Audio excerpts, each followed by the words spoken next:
Okay. Hey, there. Oh, that's so weird.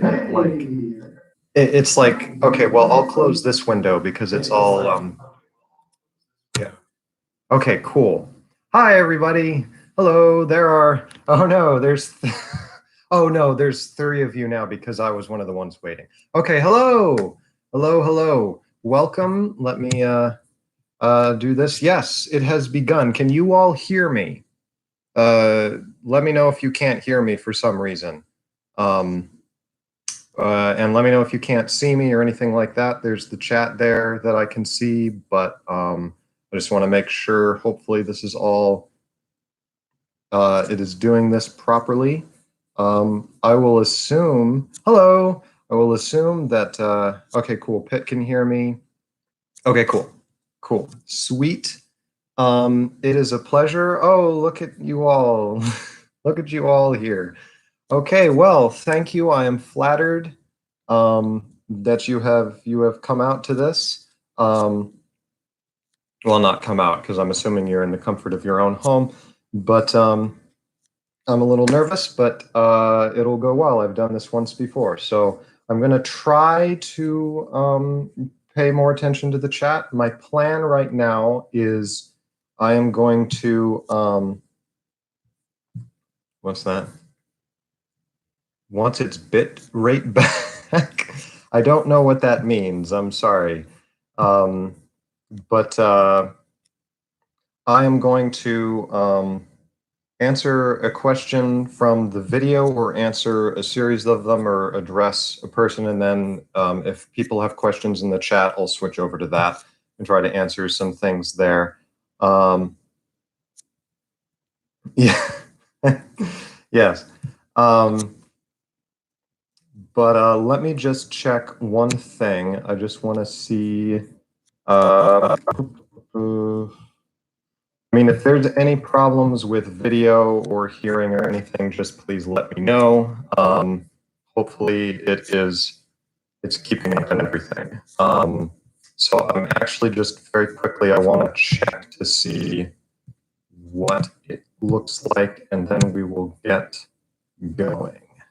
Oh, cool. Okay, so it's right there. Oh, that's bad. Yeah, that's bad. Okay, that's what you meant by bit rate. Let me see if I can, maybe if I, that probably won't do anything, but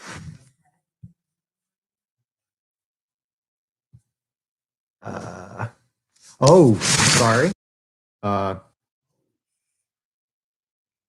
Okay, hands off.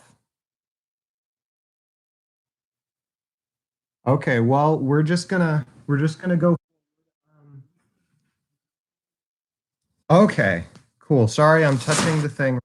Sorry if that's ear rape, as it were. Yeah, I'll show that. Who cares? It was asking me that. Okay, well, I will just keep that. I will check that if there's any problem. I'm just keeping that there just in case, but okay. Oh, yeah, thanks. It's been on my wall for years. For the pic of Jesus. Okay, good heavens. Remember, even though I'm not an old man by any stretch of the imagination, I feel that way sometimes because I'm not as good with technology. So, all right, well, it's good to see you guys here. And actually, you know what? Pukoki message, or I think that's how you pronounce it. I am interested. Right, we will comment on one of my videos. We'll chat there, or you can send me. Actually, it's probably better to just comment on one of my videos if you're okay with that, because I've been terrible about my email. Okay, so. And yes, I do still assist in plenty of church events for that question.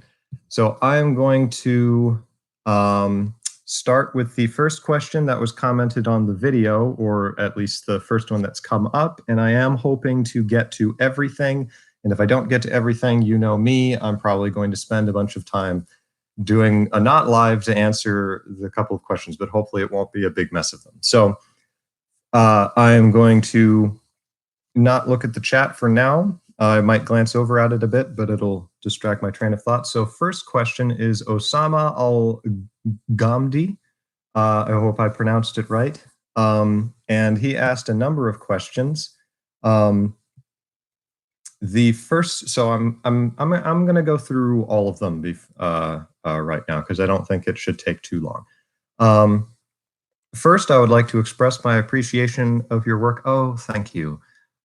Your channel greatly helped me understand types much better. Well, I'm glad. I hope so. People tell me that, so I believe them.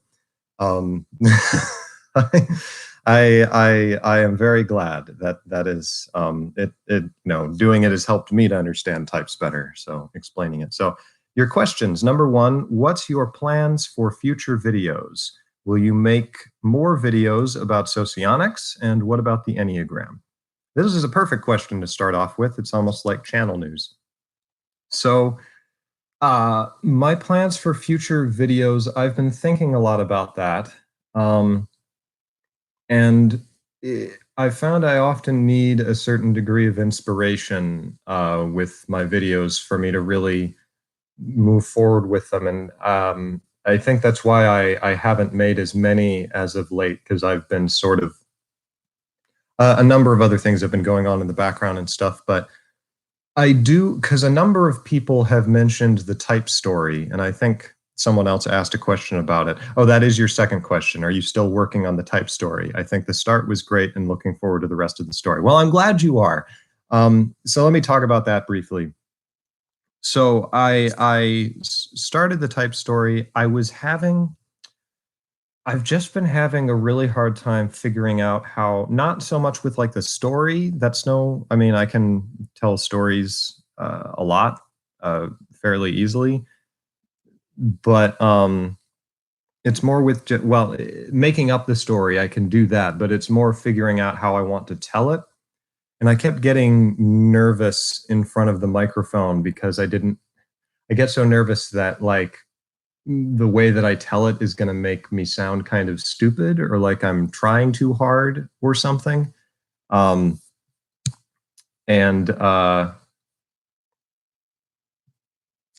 Excuse me. Like, because when I tell stories, sometimes I like think to make sound effects and things, and then I like listen to it and I'm like, oh, it sounds really dumb. But that's just me. So I've kind of tried to fiddle around with how I want to do it. I've also been really worried about losing motivation and wondering, I don't know if I need to change a little bit about the format of how I was doing it. And as bad as it sounds, well, not bad, but people have been I've been very happy to hear that people want to hear more of it. I was really worried that it hadn't been off to the best start because I felt like it was too slow and stuff, but people keep on assuring me about that. So I just need to get over myself and work more on it, because I'm going to do it. I do a lot of the things that I do with the channel precisely because I hope people will enjoy them or find them useful. And I get I think with my FE, I get a lot out of reciprocal stuff. I like to be able to see that people actually I like to get that feedback to see that people actually like what I've done and what stuck out to them. So I know maybe to work more with that and that kind of thing. I thrive off of being able to see that. And so just all these thoughts buzzing around in my head as I think about that and moving forward with it. But because people have all kind of come out and been like, hey, we like it, we want you to keep doing it. I'm like, okay, sure. Like, I wasn't sure. I don't know why I wasn't sure, because people all were commenting and saying they liked it. But I guess I would be curious to hear what did you like about it? What did you not like about it in both the presentation and in, and you can comment it on the type stories, or I guess put it in the chat and hopefully I'll see it.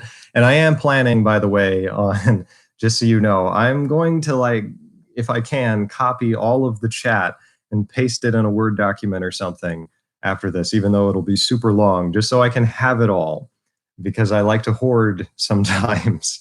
And I want to be able to have it all, so at least I can see what people have written. So even if you put it in the chat, then hopefully I'll still be able to see it, even if I don't necessarily comment in this video, but or in this live stream. But yeah, I mean, let me know, let me know if you thought anything about it, or where what you liked, didn't like, just so I know how maybe to move forward with it, or if you had suggestions. Because right now, all I've been doing is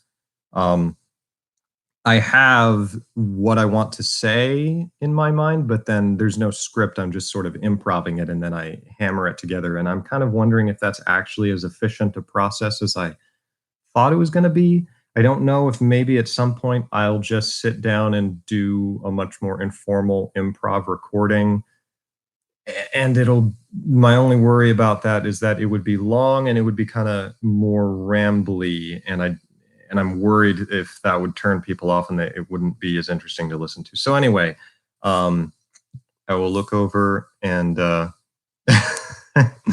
oh, you're so nice. You're so nice to me. But okay, so that's kind of my thoughts about the type story. I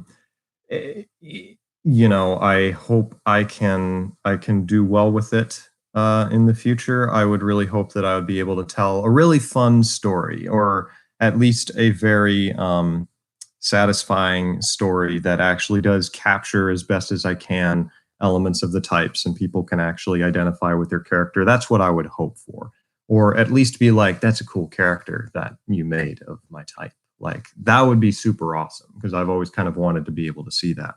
And I hope I'd be able to make something that is like that, but I've wondered whether or not the format that I have to work with would be able to convey everything that I wanted to do. And I'll just need to figure it out. So going back to plans for future videos, that was on sort of the forefront of my mind, to try to continue that and not have it just die, because that'd be kind of sad.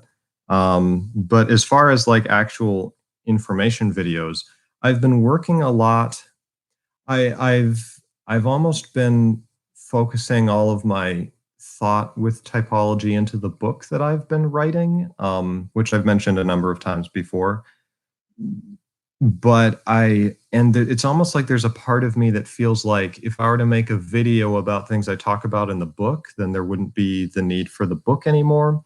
And I know that's not really true, because generally that just helps me to refine my ideas more when I put it out in a video. And I've already put out there's been a number of ideas that I've put out in videos that came from my writing the book. As I kind of work out the ideas, it forces me to really think about them and not just have them be vague intuitions, but make them into something more real and hammer them out.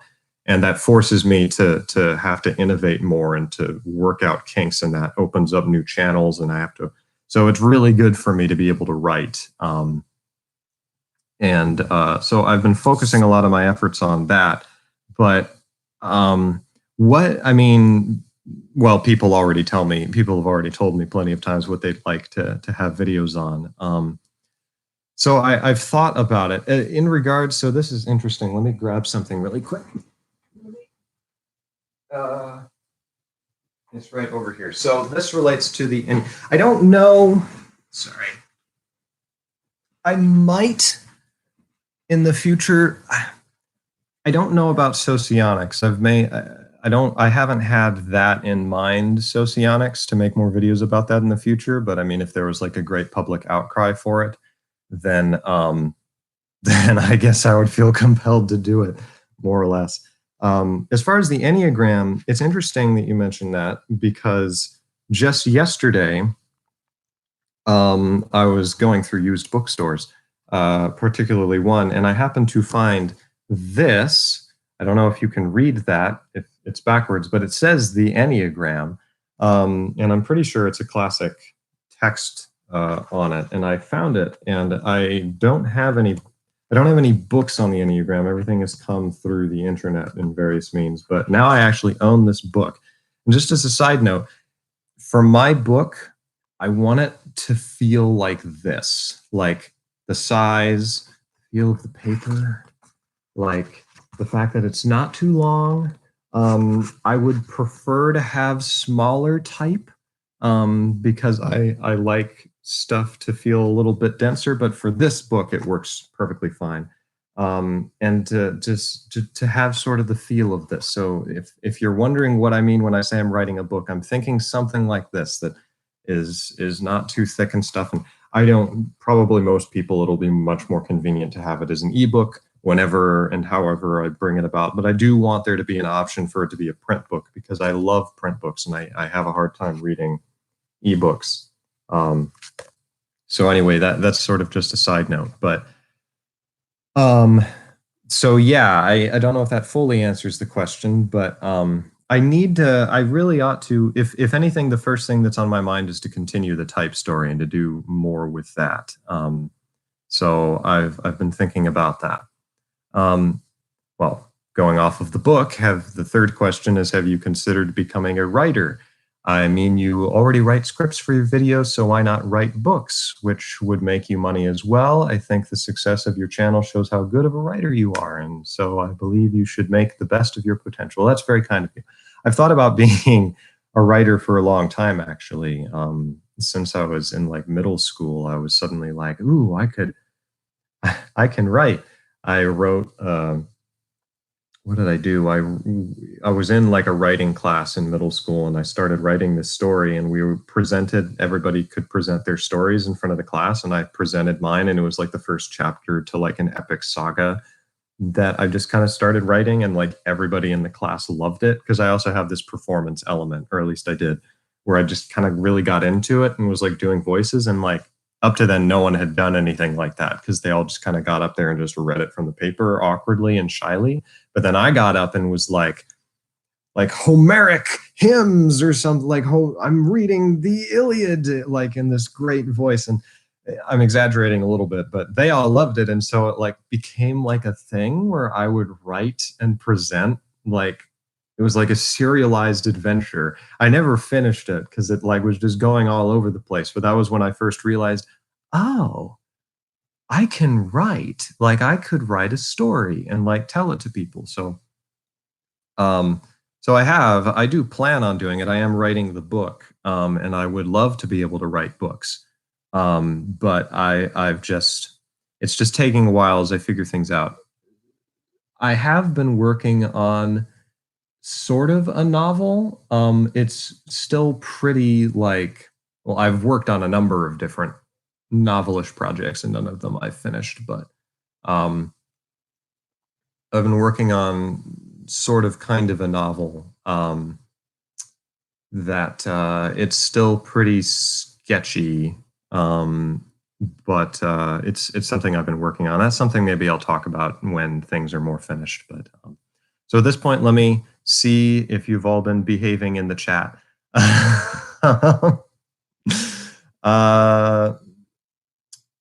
Let me see here. Yeah, be nice to each other. Oh, thank you.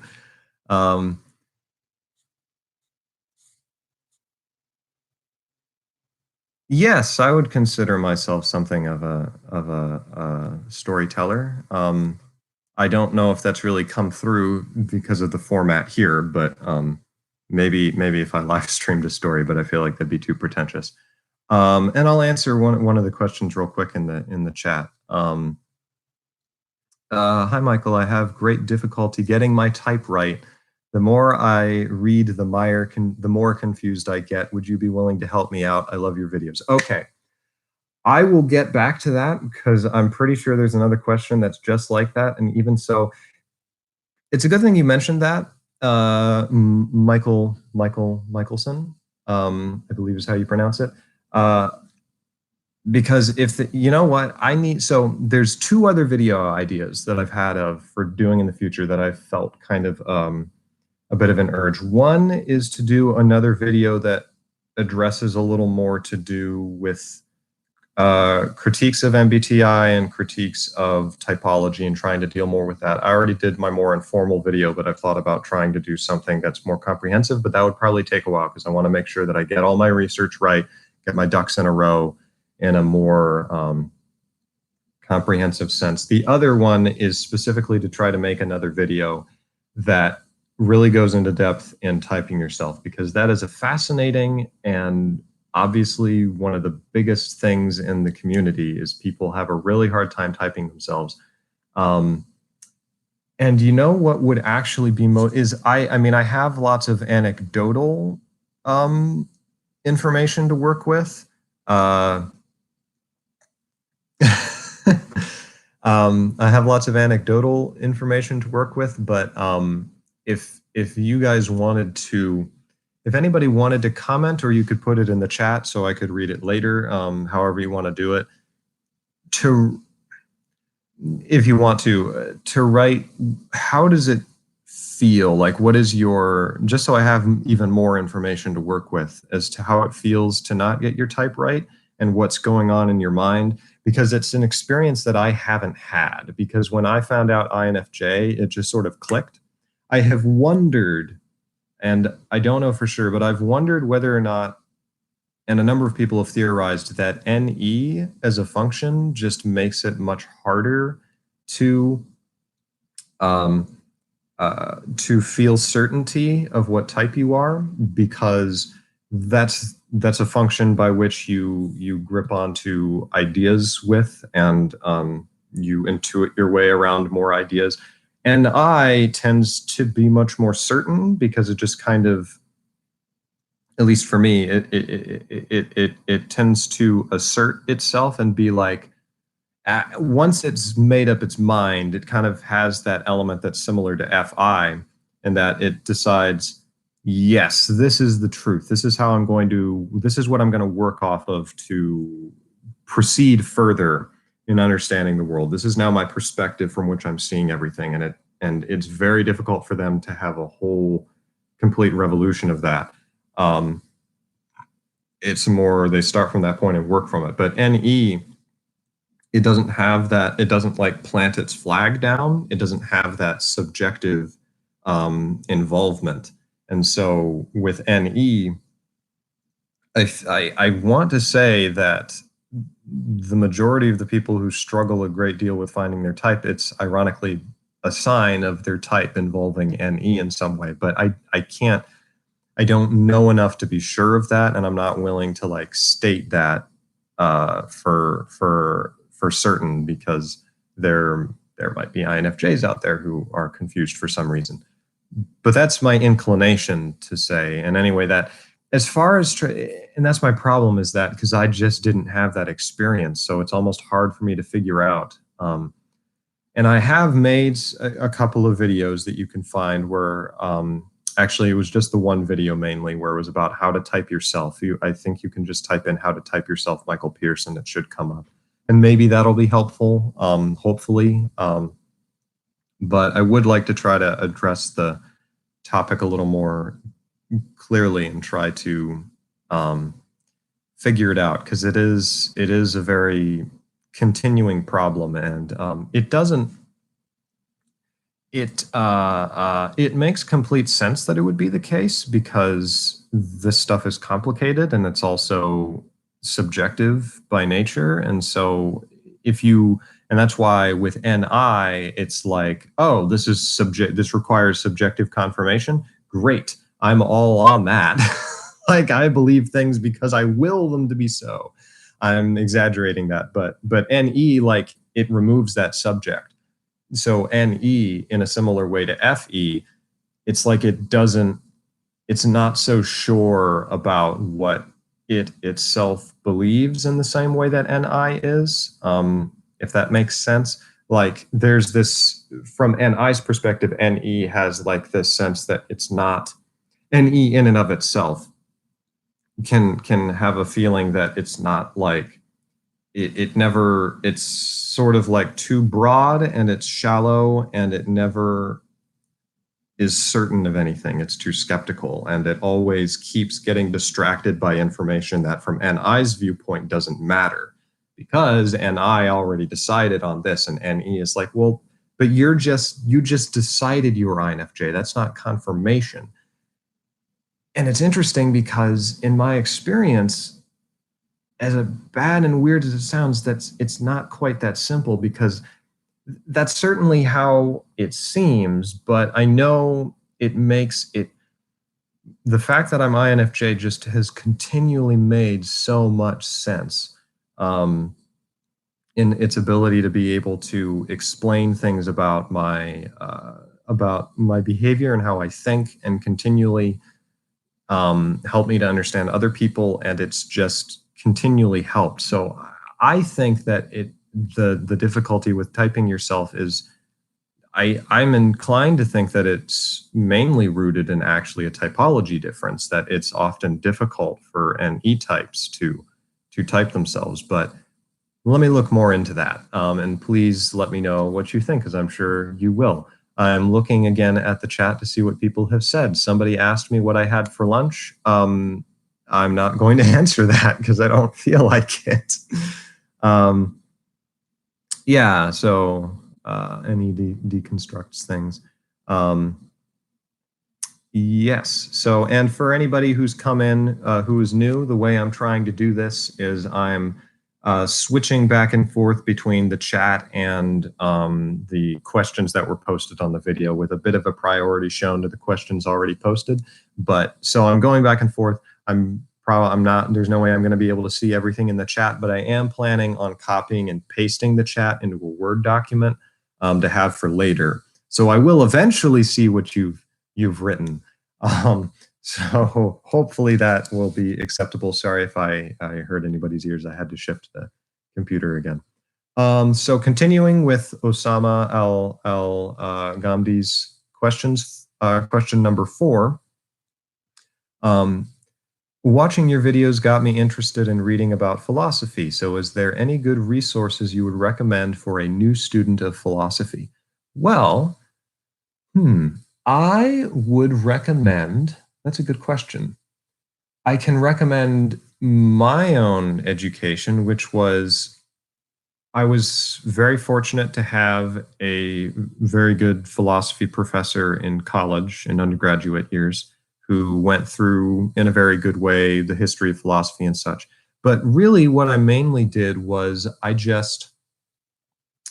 found a lot of YouTube videos. And see, here's the interesting thing is, as long as you are trying to know how things really are, I don't think you need to, and because you're not like planning on writing a paper anytime soon on this information, I think you're okay with, because the first videos that I ever watched were these little, they were called 3-minute philosophy. And looking back on it now, I'm like, those were so inaccurate. Like, not completely, like, but they were not good representations, really, in my opinion, of the philosophers or of anything. But it got me into it, and it was enough to give me a foothold, so that then I at least knew, okay, this is what Kant talked about. This is what so-and-so talked about.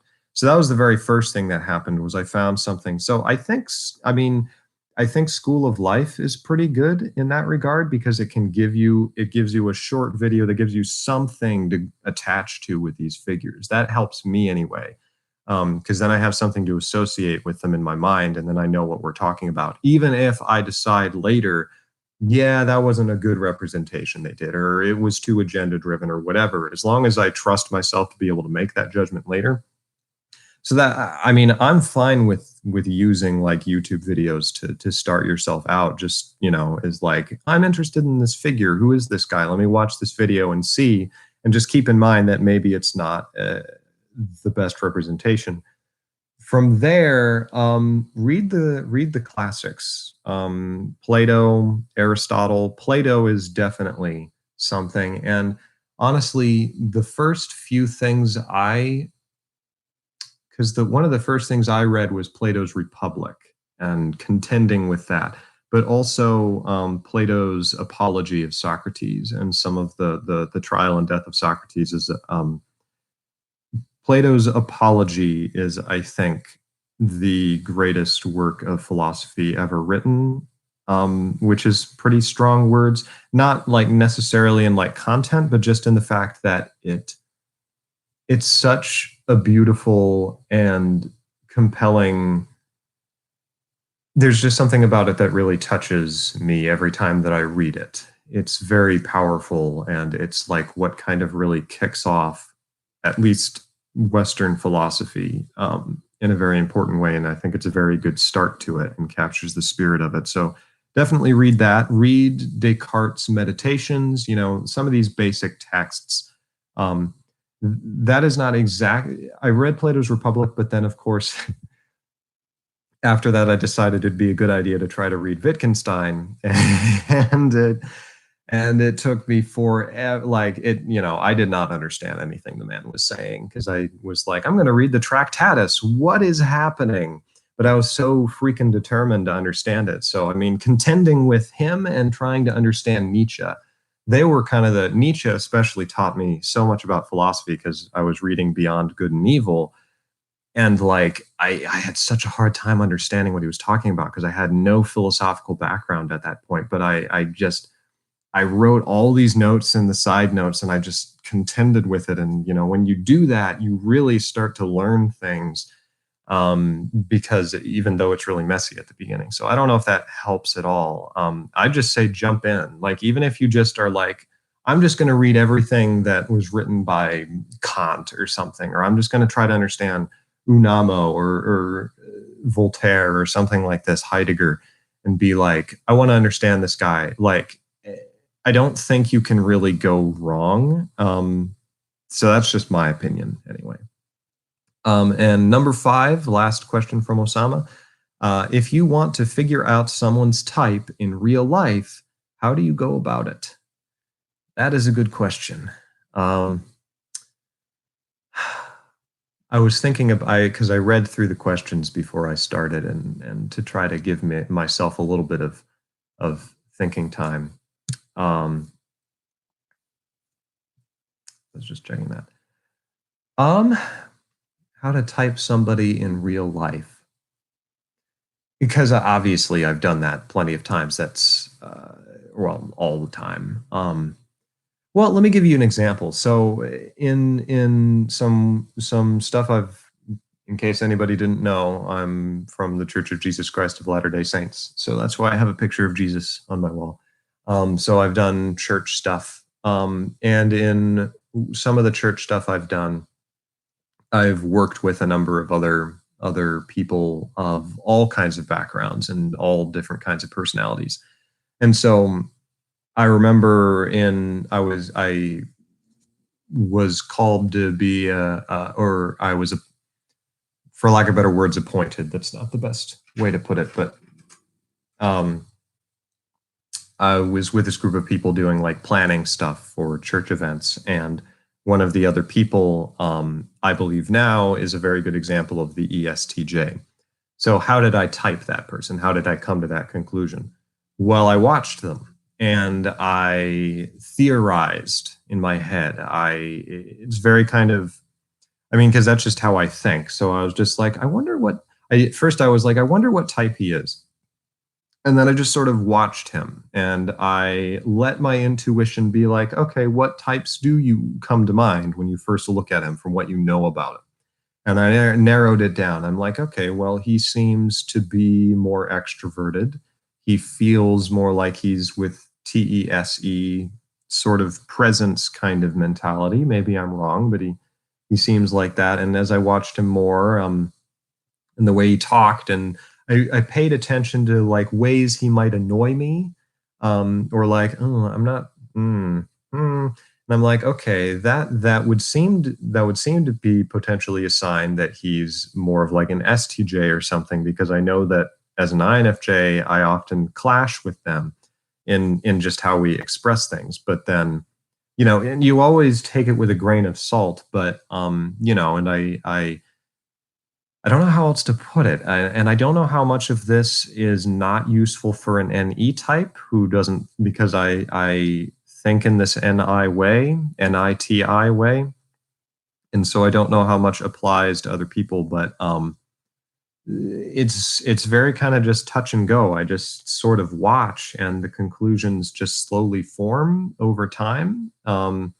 As I, and that's the thing about NI is it's so hard to justify yourself sometimes because you just sort of know stuff, and it's like I can't explain why I know this, but it's true. It's like, and it's like, but I've my TI, I focus so much on that and be like, no, I need to write this out and explain. And I've been very hard on myself to make sure I can do that. And so that's part of what my writing is so that I'm not just like thinking random stuff in my head and not trying to back it up. It's like, no, I need to come up with some kind of logical justifications for what I'm saying and throw things out that I can't come up with anything for that. So with typing somebody in real life, I mean, for me, it's a matter of you've probably noticed that it's not a matter of me. It doesn't work for me to sit down and be like, okay, let me write out, here's my requirements and here's their personality, and let me do this sort of mathematically. It's possible that that might work much better for an NE type or something like that, because they're more objective in that way, I've found. But with me, it's much better to just let it sort of flow. And I kind of just have to accept that because I know that, and I keep on saying things about NE types. And I'm sorry if you're an NE type and now you're like, oh no, I'm doubting my type again because Michael Pierce said this. And I'm like, oh no, like, because it's like, and that's what I mean though by the not being certain. It's like another piece of data comes along and it's like, oh, what does this mean? And it's like, for me, I'm like, oh, that's irrelevant. I've already decided. Like, they don't have that focus a lot of the time, at least from my perspective. So, anyway, what was I talking about? I was talking about typing people in real life. So, and we're already 30 minutes in, and I've only done one person's question. So I'll just wrap this up. I would just say, for me anyway, the better method is to simply watch them and to see what fits in my mind. And I kind of try things out. I'm like, okay, is he a TI type? You know, how does he compare with TI types that I know? Like, and does that seem to make sense? And I think it is generally easier to type people who are definitely extroverted. For me, it's much easier to type people who are TESE and feel much more comfortable and sure about it, because TE and SE are both, especially SE, they're all about presence and external presence. And so naturally, it tends to stick out more in a more clear way because they're making themselves clear in the external world. That's what they want. But like for, say, somebody else in there who I'm still not totally sure, but, and in my mind, I'm still not totally sure, but I was kind of like, okay, I think they're an ISFJ. I'm pretty sure. And as I've watched them, I've seen these link ups and similarities between other ISFJs I know, particularly my mother, who I believe is an ISFJ or at least an SFJ. That's how I would categorize her. I see these link ups like, you know, you've been speaking, like you seem to have this ability to actually continue speaking about like to care about like details about things and like talk about, get off topic, not talking about an idea, but talking about like how to get to a concrete place. And it's like, in my mind, I'm like, I don't care. Like, I probably should because I need to get to that place, but that's a bad example. But you know, I see little things like that link up, and like I said with NI, it's often hard for me to justify precisely how I know things. So I'm just trying to come clean about that. And that is actually going to lead into another question I know someone asked. But let me look at the chat again, and let's see. You're a NI Dom. Things just can't be extracted out on demand. They have to. Oh, crit SRC, CRIT SRC. Oh, you're so bloody nice to me in this chat. What the heck? I mean, everybody is, as far as I can tell. Let's pick a random question from the chat. Let's see. Would go absolutely insane if trying to act like Socrates or amoral Machiavelli. Well, that's not really a question, but because Fi and Ni, if you've watched some of my more recent videos, I do link those in a sense, only in because they both have that like internal certainty about like values and concepts and things. Ne and Fe are much more like peer review kind of going on. And so like for me and INFPs, it's like the focus is on the internal certainty, but then like balancing that out, there's also this sense of like peer review, but just in these different ways. But one of the questions was, where was it? Back to your knowledge of the functions you use feedback for an MBTI. Question, is it possible to explain people, this is Yay02, is it possible to explain people on the spectrum in terms, oh, I see what you're saying, in terms of the functions? I don't mean type, but explain it as deficiencies or overuse of function. I personally would be very careful about doing that. I try to be very careful. I try to be very careful whenever I start to move MBTI and mix it with other kind of health things, mainly because I just don't feel comfortable with that. But as far, because I have thought about that, like it's very natural to think like, I wonder if there's correlations between, say, autism and certain types. Like certain types are more likely to be autistic. I think people generally think that anyway because it's, INTPs, INTJs very often seem to correlate with autism. Sometimes INFJs. Oh, okay, that was someone else. But that would be something that would require for me to feel more. The thing is that the way that I've kind of solidified how I approach typology is I'm trying to use what currently, for lack of better terms, I'm referring to as a more subjective method. So, or I suppose to some degree lack of method, but so an objective method is how science is normally done right now. It's an attempt to remove all subjects from the situation and treat things as objects. So you use the scientific method, you control for all variables so that you can isolate something that you think is happening and is going to happen reliably and is going to produce reliable external results. And my argument is that that works, but only for certain things. And I feel like it gets very hard to do that in psychology, especially in trying to talk about people's inner personalities and certain structures and how they think, because human beings have a tendency, especially with how they think, to not produce reliable enough behaviors for science to have a good conscience about it, as it were. For a good scientist to feel good about making a conclusion, I feel like typology isn't going to provide them what they need. So once you start mixing it with something that, like autism is, at least as far as I can tell, trying to base itself on a more objective system, and you're trying to mix something that's ultimately a subjective system, they kind of start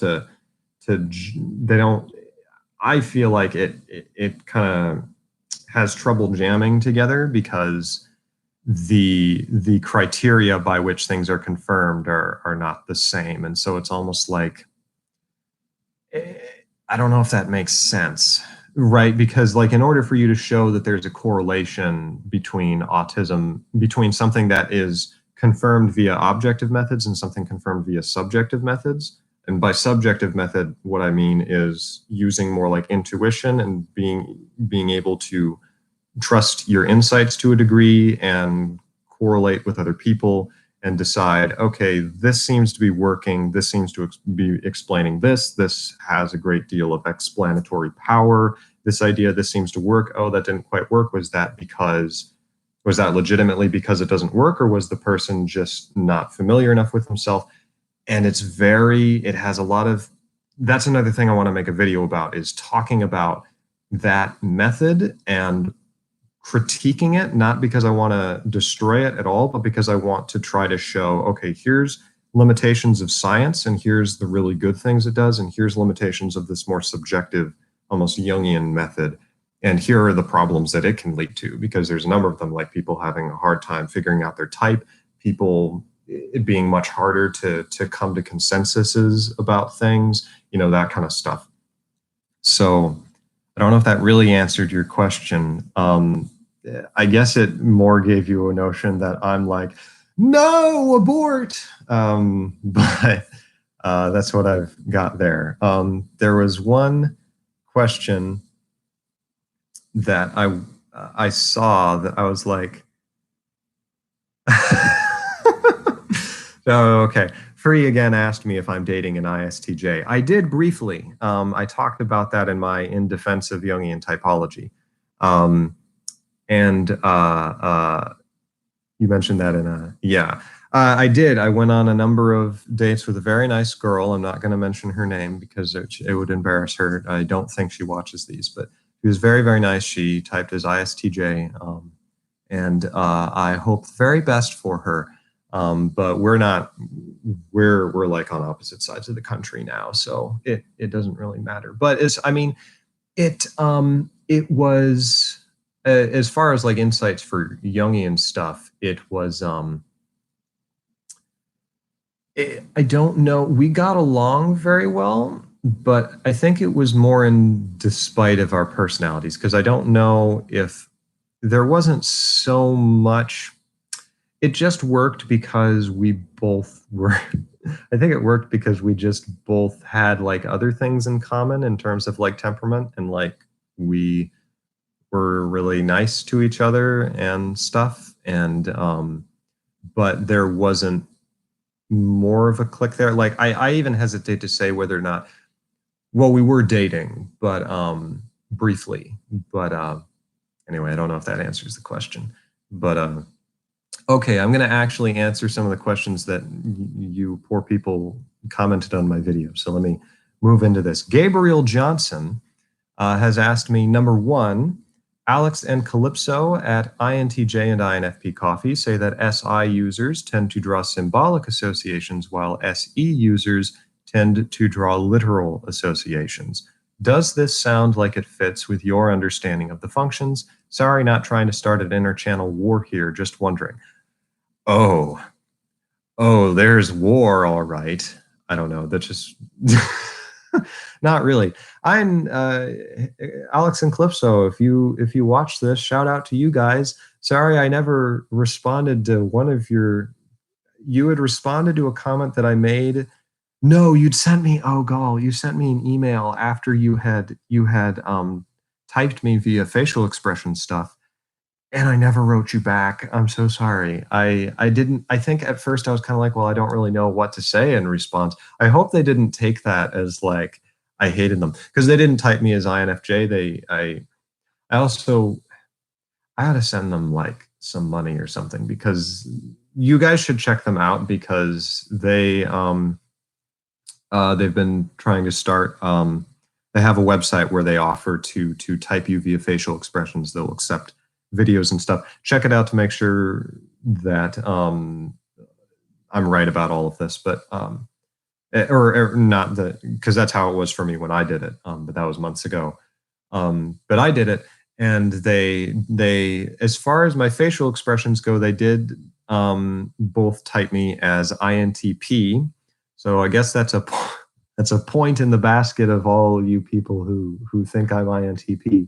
So obviously, in terms of like the theory, I don't agree with that, but I did find it, I was curious, legitimately curious to know whether or not they would type me that way. And I think it's very interesting, because I don't have reason to doubt their method, or I don't have, I think that they legitimately saw me as INTP in terms of what they think are the micro expressions of the INTP, which is fascinating, because it would, what I'm saying is that I don't think they were biased by the notion that other people have said I'm INTP, or that they think I'm more of an INTP. I think they really did.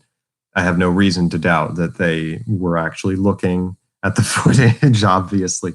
I don't know why I'm even suggesting that someone would bring this into question, but I think they actually looked at me and saw facial expressions that in their view are indicative of INTP.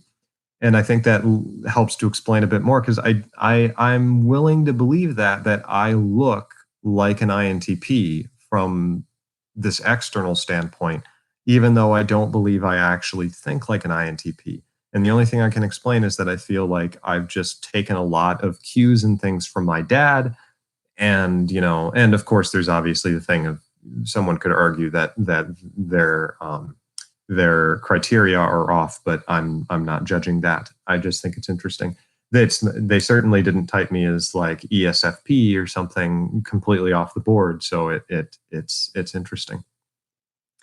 But sorry, that was a complete tangent.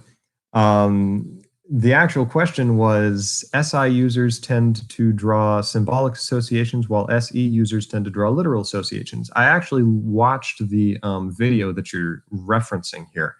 I watched it this morning in preparation for this. And I would say that, at least as far as I understand it, I actually am inclined to agree in the sense of SI. And this is a part of this, I've been writing a little bit about this in the book as I've tried to understand more about SI. SE, because it's objective, like definitely it's much more literal. SI, because it's dealing with like the presence of the external world, or it's dealing with concrete things, but it's dealing with it in an introverted way. So by necessity, it doesn't catalog the information in the same way that SE would. SE is just like, it wants to cut the subject away, because for SE, the subject is the NI, and that does different things than SI. SI actually grasps the external, maybe I should hesitate from saying external world, but it grasps concrete things, or like the presence of things, in this introverted way, which necessarily means that, and one way to put that is to say it catalogs it in symbolic, or like in symbology, or like in these symbolic ways. And I think that's particularly true, or it comes off as much more symbolic for INFPs like Calypso, because it's mixed in, or ISTJs like Sigmund Freud, who talks so much about dream theory and stuff, because you mix the FI with it. And so you get this odd mixture of symbolic, so that what happens is certain objects take on a symbolic significance for you, right? So with SE, it's much more like, I'm sitting here and I look at the room and I'm like, all right, everything has equal importance if I'm just in pure SE mode. So everything's just impinging on me and is presenting itself to me. And I is what arbitrates and decides, okay, this thing's important, this thing's not important for my theory of how the world works. But SE, it doesn't arbitrate. But SI, I think, in a sense, does, I hesitate to say arbitrate, because it's a perceiving function, but it does catalog things, and in a sense grants more importance to certain things, or at least it forms these very personal attachments to objects, which is so difficult for me to understand, by the way, like, because I do not do that. But my mom does that. Like, there's certain things that it's like she has formed these very complicated historical attachments to things that are based on her past experiences, and that's a part of why she SI users can talk about things that the NI user might be like, well, this isn't like philosophy or ideas, you're just talking about like food or something. And it's like, but for them, that is what is interesting and important about life, is what do these tastes and experiences mean for me personally, and what do they symbolize. So there's kind of this things linking up and attaching to each other. So anyway, I do agree with that. I think they're very much onto something there, and I think that's a good thing to point out. My only caveat being that I think it is more the case that it's symbolic with people who combine FI and SI than people who, say, combine TI with SI. In the case of the INTP, I don't think that they are nearly as symbolic, because they don't have that same sense of my talking about the arbitration might very well be only applicable to, say, an INFP. I might be mixing it up too much with SI, with how it manifests in the INFP, because there is definitely this sense that certain objects have more importance, and it's tied up with their symbolic presence for them, like their internal presence for the person, so that the actual object becomes obscured by the lens of what the object means for the person. That is a lot to do with SI. Whereas for an NI user, it's not so much that the object gets obscured, it's that the object takes on this meaning through NI, and in that sense, it might get obscured. But anyway, so I hope that helps. Second question from Gabriel Johnson. Last time I asked you what exactly the function stack meant, and you said you haven't figured it out yet. Have you had any new insights since then, by any chance? It's very fortuitous that you would ask this question, because I've gotten to the point in the book I'm writing where I feel pretty satisfied with, I've like covered all the definitions and things that I want to do, and I've like covered the temperaments, and I've gotten up to the point where I actually want to start talking about the types and giving the descriptions of types and talking about that. But I felt the need to do sort of a second introductory kind of a couple of chapters or something that helped to set up some more information to make the types make sense. And one of the things I want to talk about is finally really trying to explain the function stack.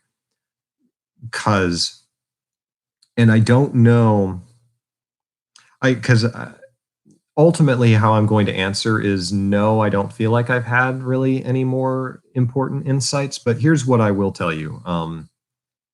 Is that I've tried to think about it and understand and, try to come to a better understanding of, at least to try to clarify, okay, what do I know and what do I not know? Like, what am I sort of just positing for the sake of convenience so that we can actually have the theory, or based off of observation or whatever?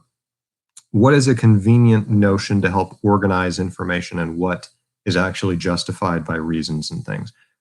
So like for instance, I feel like the notion of function axes instantly helps to set up why the functions always line up in the way that they do, as opposed to simply saying that they always just happen to compensate each other. If you set up that, that NI is always tied to SE, then that means, and it's not just they're tied to each other, but like there's this axial opposition between them so that they push each other away, but are still like the same thing, like two sides of the same coin. By definition, they have to be on opposite sides of each other. Once you define it like that, then when you say that somebody is an NI user, you're already implying that they are an inferior SE user, like by definition. And then all you have to do is say, okay, so everybody has a perceiving and a judgment axis, because consciousness, you could say by definition, is this Ouroboros, or like snake eating itself, of both perception and judgment. And that's a way of characterizing what consciousness is, at least in terms of the personality types. That's sort of the line of thought I've been following. And so once you do that, then that's the justification for why there has to be both perception and judgment.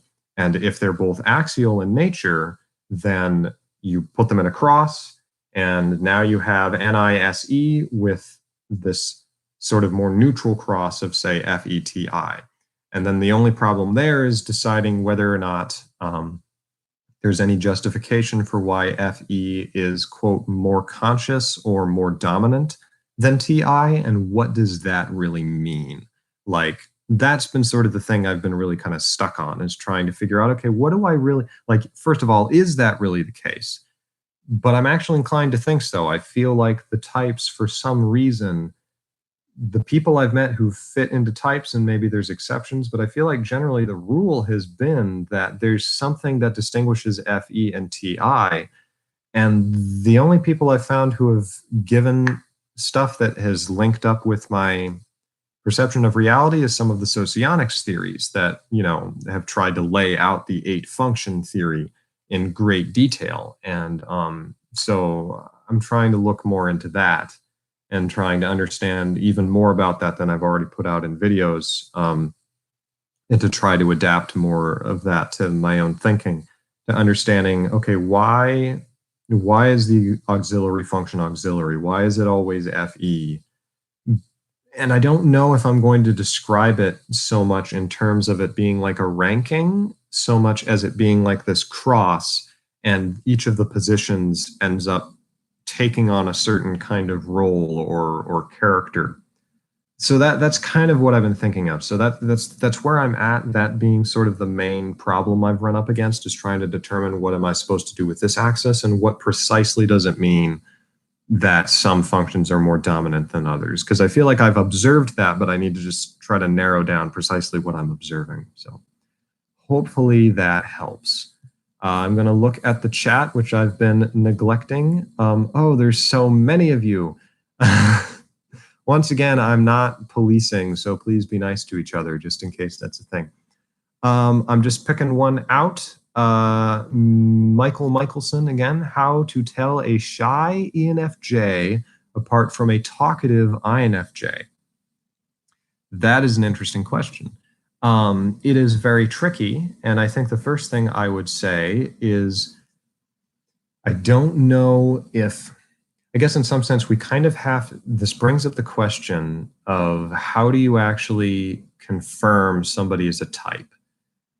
And you can't, if you're not confirming it, objectively with like a test where you have controls and you're able to say this person is this type. Like if we knew that it linked up directly to brain scans like Dario Nardi was trying to do, then you'd be able to say, yes, you are this type, whether you like it or not, right?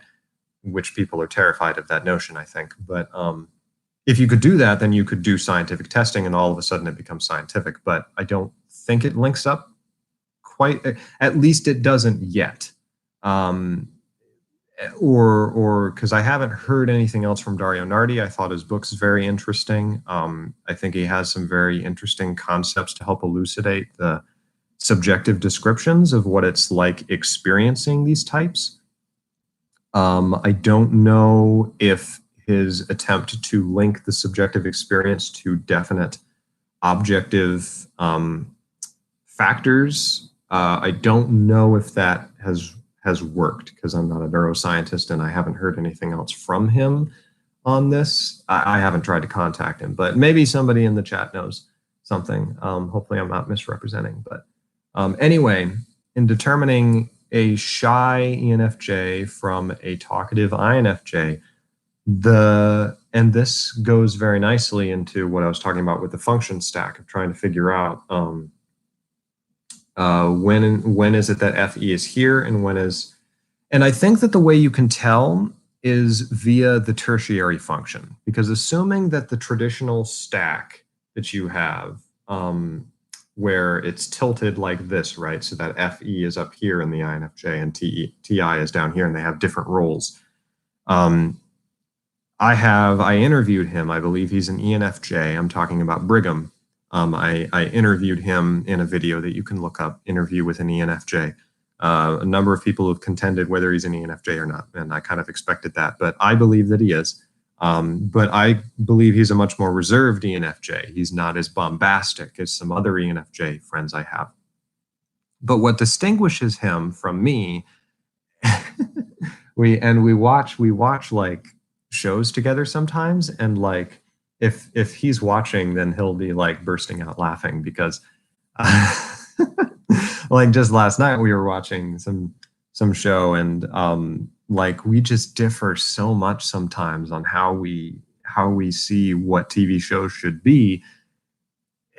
And so anyway, and I was thinking about this, and I feel like the difference comes, at least for him, I do think his tertiary SE, I feel like he has tertiary SE, and I think that means he has a tertiary interest.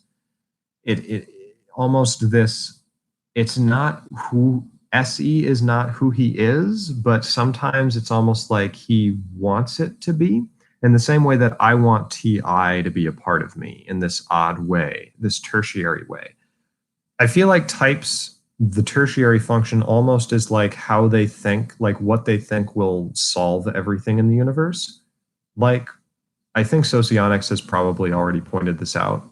a long time ago, but I think that's one of the things that characterizes the tertiary function is you'll look and you'll see that it's not something that it's not them, and it's not something they're necessarily as good at as they might think they are, or that they're not as identified with it as they think they are, but it's still really important to them. So with my ENFJ friend, he is much more, and maybe he'll correct me in the chat here if I'm wrong, but in my perception, he's much more interested and the word I want to say is dazzled, which is kind of condescending. So I apologize for that, Brigham. But he seems more dazzled by things that have more external presence.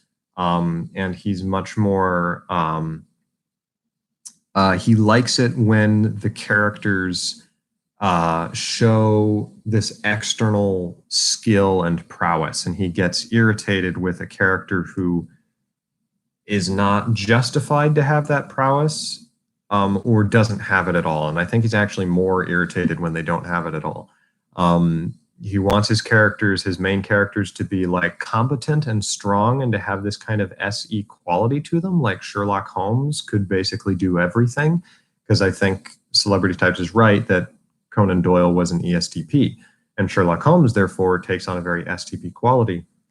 So he seems to like that, whereas I don't care as much as that. I'm much more interested in the ideas that are conveyed and in things being sort of more novel and new, I think because of my NI. So even though I might be more talkative, I feel like you can still distinguish if you try to see where that would be the thing I would look for is do they seem to have tertiary SE or not? Do they seem, and that's like splitting hairs as I say it out loud. So I'm not sure if this will be very helpful, but if you want to try to distinguish between the two, I would say that would be the way to go, that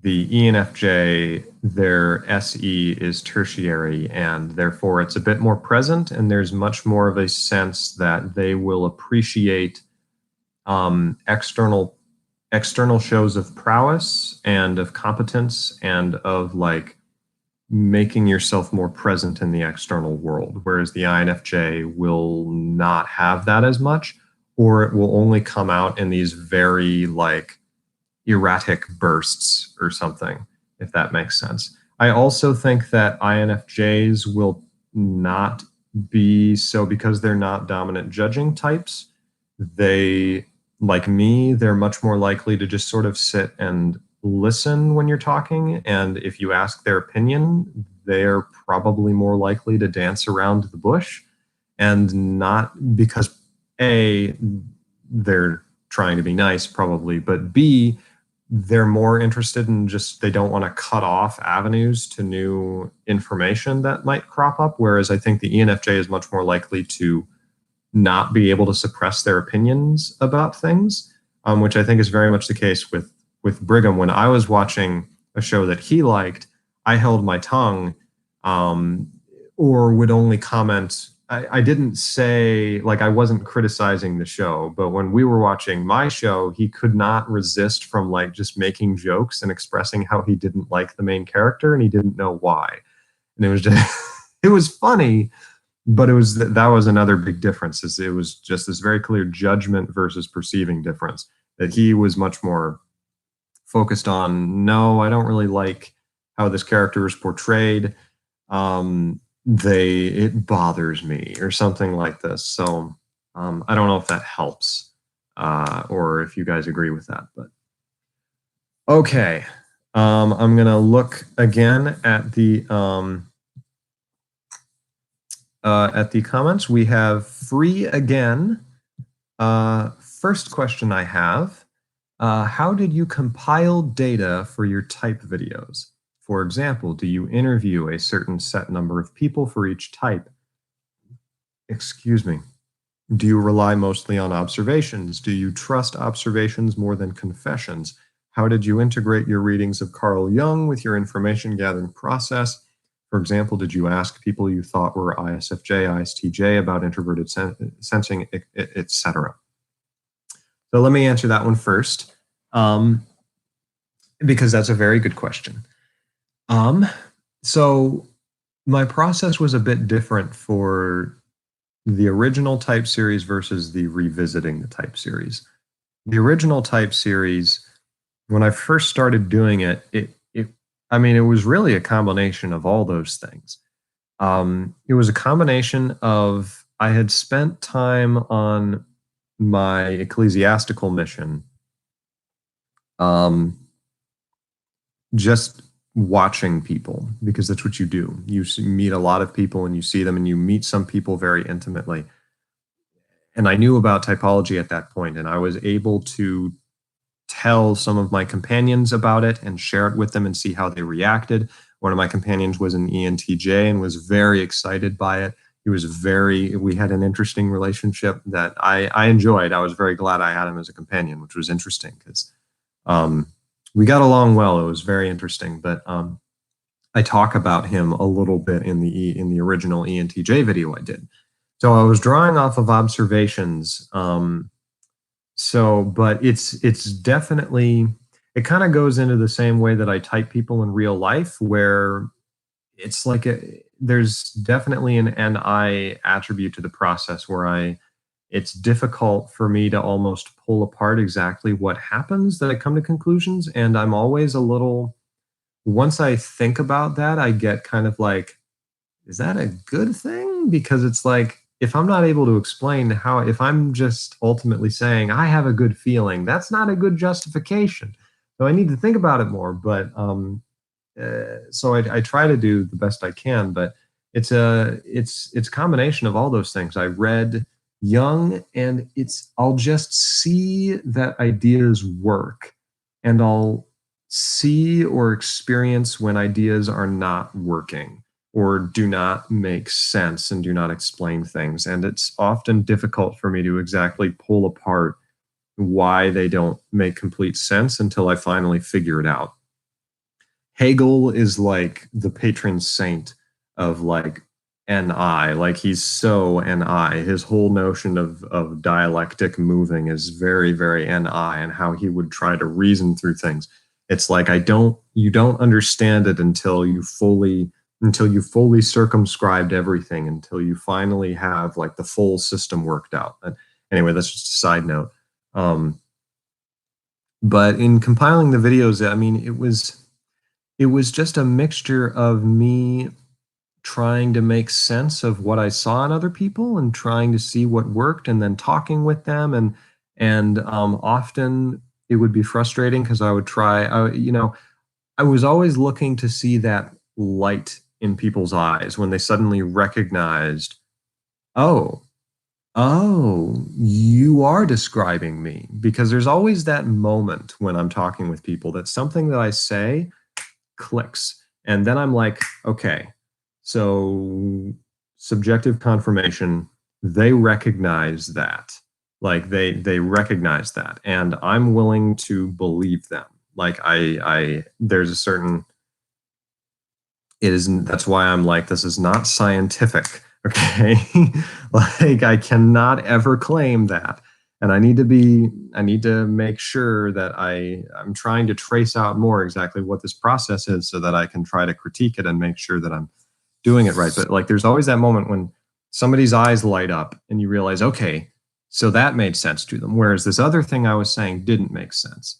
So let me see, why did this make sense? And so I would talk with people and see how, and then they would begin to explain things. And so very like all over the place. I mean, and then I start sitting down to write it. And another part of it, though, that you didn't mention here, which I think is very important, is it is always a combination of, I guess the best way to say it is, it's NI and TI. It's this combination of them, where the NI is the observation part, where it's like flowy and just kind of like, the fate of the universe carries me to truth, or something like that. I mean, I don't know. But TI is like trying to pin it down. And so the TI is like the logic. where I say, okay, these are the observations I have, but then this is the system as I've read it in Jung. So how do these observations, or do they at all, fit into the system? How do they change it? And it's like this reciprocal process of trying to see how my observations of people, how does this system help to explain that, and where does the system, where are things not really fitting into it, or things have just sort of been forced to fit, and it's like, okay, let me pull that out because that doesn't actually fit there. I just sort of want it to, and let me see where does it really fit. And so there's a number of times where it's almost like, okay, so hypothetically speaking, if FE is like this, and we know that FI is opposed to it in terms of the attitude, and the attitude means this, what does that mean about FI? And so then I form a hypothesis, right, where I say, okay, if FE is all about, if it's true that FE really enjoys, or not enjoys, but is much more moved or oriented by what other people value, by like the crowd. That was one of the things I kind of emphasized in the original videos. If FE has a lot more to do with the crowd, then if we go through the series of transformations of like, well, in this case, it's just one transformation of extroversion, introversion. If we flip that, and if we understand how that works, then what does that imply about FI? Well, it implies that they are not going with the crowd. Like, you see what I mean? So that's a hypothesis. And then I say, okay, does that conform with the observations I've made, or is that not the proper conclusion to draw? And then if I felt like it did, then I would have it in the type video and I would try to explain it. And I would be like, okay, I'm pretty sure this is almost all the time the case. And then I would look at the comments and see, okay, did people not like that? Did they feel that was incorrect, or they didn't relate to that? And if so, I need to figure out why that was the case, and whether or not it was because they're not actually that type, or they don't realize it, or the majority of the time I just got it wrong. And so that's kind of the process, or lack thereof, of me figuring it out. And this, just as a side note, because I think it's interesting, one of the, I've thought sometimes about doing a video where I literally critique myself, and I felt like that would be way too, like, that'd be like egocentric in a weird way.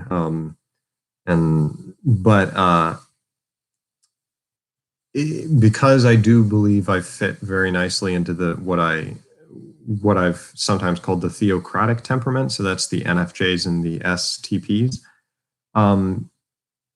One of the problems with the subjective method, as I've called it, or with, in my case, NI and FE, is that, and one of the things that I want to try to avoid, but I don't know if I can fully avoid, so all I can do is encourage people to, it's the same thing you get with Jordan Peterson, where it's like you can't help, you're designed to play the role of a guru, because I don't have a clear method. So ultimately what happens is people come to me for knowledge because I'm not able to do a very good job of actually conveying how I arrived at my insights. I just sort of arrived at them. So therefore I kind of, the role I end up necessarily playing is more of a wise man kind of figure, which is why I try to make fun of that, because so I don't know. That's just something I've kind of thought a little bit about. But I think that's good for that question. But yeah, like I would ask people, like, what do you think about introverted sensation? You know, if they were introverted sensing type. And sometimes that was difficult because it's not always easy to get to that point where the other person really is on the same page as you and their eyes light up. Really, until you get that, it's like a lot of bets are kind of off in my mind, because it's like, okay, we're not in that sympathetic parallelism mode where our internal experience, we suddenly realize what the other person really means when they say this. Like, we're still kind of grasping in the dark. So the second question Free Again asked was branching off of that same question. What would you recommend to people who seek to study types and how they meaningfully influence a person's day-to-day life? What study observation methodology would you suggest? And perhaps gain additional insights besides the ones you shared in your previous type videos. Oh, that's hilarious. I almost kind of anti-answered that by making fun of myself as a guru, in that I struggle to give a good method because so much of it is ultimately just my own intuition.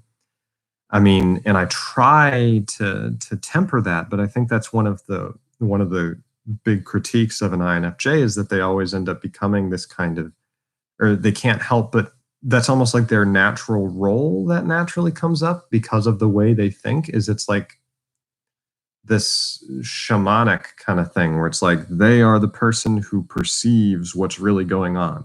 Never mind whether or not they're actually correct about it. We're not talking about that. But because the method cannot be clearly conveyed. Whereas with like Descartes, the INTP, like he wrote a book where it's like, this is the method and you can do this too. Like if you follow this method, then you will come to the same conclusions that I did, because that's like TI. And so it's like, I'm trying to do that, and I'm trying to find, and I've tried to do that by trying to be like, okay, here's the definitions of what the types are. Like, here is what the functions are. Here's how they fit together. This is why they fit together. And if you simply understand what the functions are and then you put them together, then you'll come to the same conclusions as me. But it never fully works out that way because there's such a heavy NI element infused into it where, okay, you have the structure, but the definitions ultimately, it's like the first definitions are very NI in a way. Like it gets back to the mushy gushy thing. But nevertheless, let me see what I can do for you here, because one of the problems I do have is in trying to study the types, I mean, I think you just need to think about it and observe other people and see how it works for them and see how they manifest things. I'm always learning more. I'm always learning more as I watch more people and see more things and how they work. And I think that, you read Jung, read philosophy. Get at least somewhat familiar with some of these philosophers, because philosophers, this is sort of a side note, but it's a lot of people have said that you can't, it's a foolhardy notion. People have been nicer than that, but I disagree that it is vain to try to type historical figures or like historical philosophers. That to me, it's the opposite. It's much more difficult to type somebody who's alive because you don't know everything about them. And if you're going off of facial expressions, then obviously it's essential that you have the living person before you and you can watch them a lot. But in terms of the way that I try to type people, it's based off of, I say I watch them, but when I say I watch them, I'm watching what do they say? How do they react? What do their philosophies seem to be? How do I react to them, knowing what my type seems to be? Where do I disagree with them? And does that seem to link up with the type? So that's what I mean by watching them. But, and so, yeah, you can watch them in real time, but in my mind, it's almost like that's not, it would seem like how people act in real time, it can sometimes deceive you to what they are in terms of a type, because you might get a little chunk of information, and if you put too much in just that one little chunk of information rather than the whole chunk of information, then it can throw you completely off, because it's like a line graph. Like you've got all these little data points, and what you need is that one line that helps to explain what the general motion of all of this is and how it relates to other people. I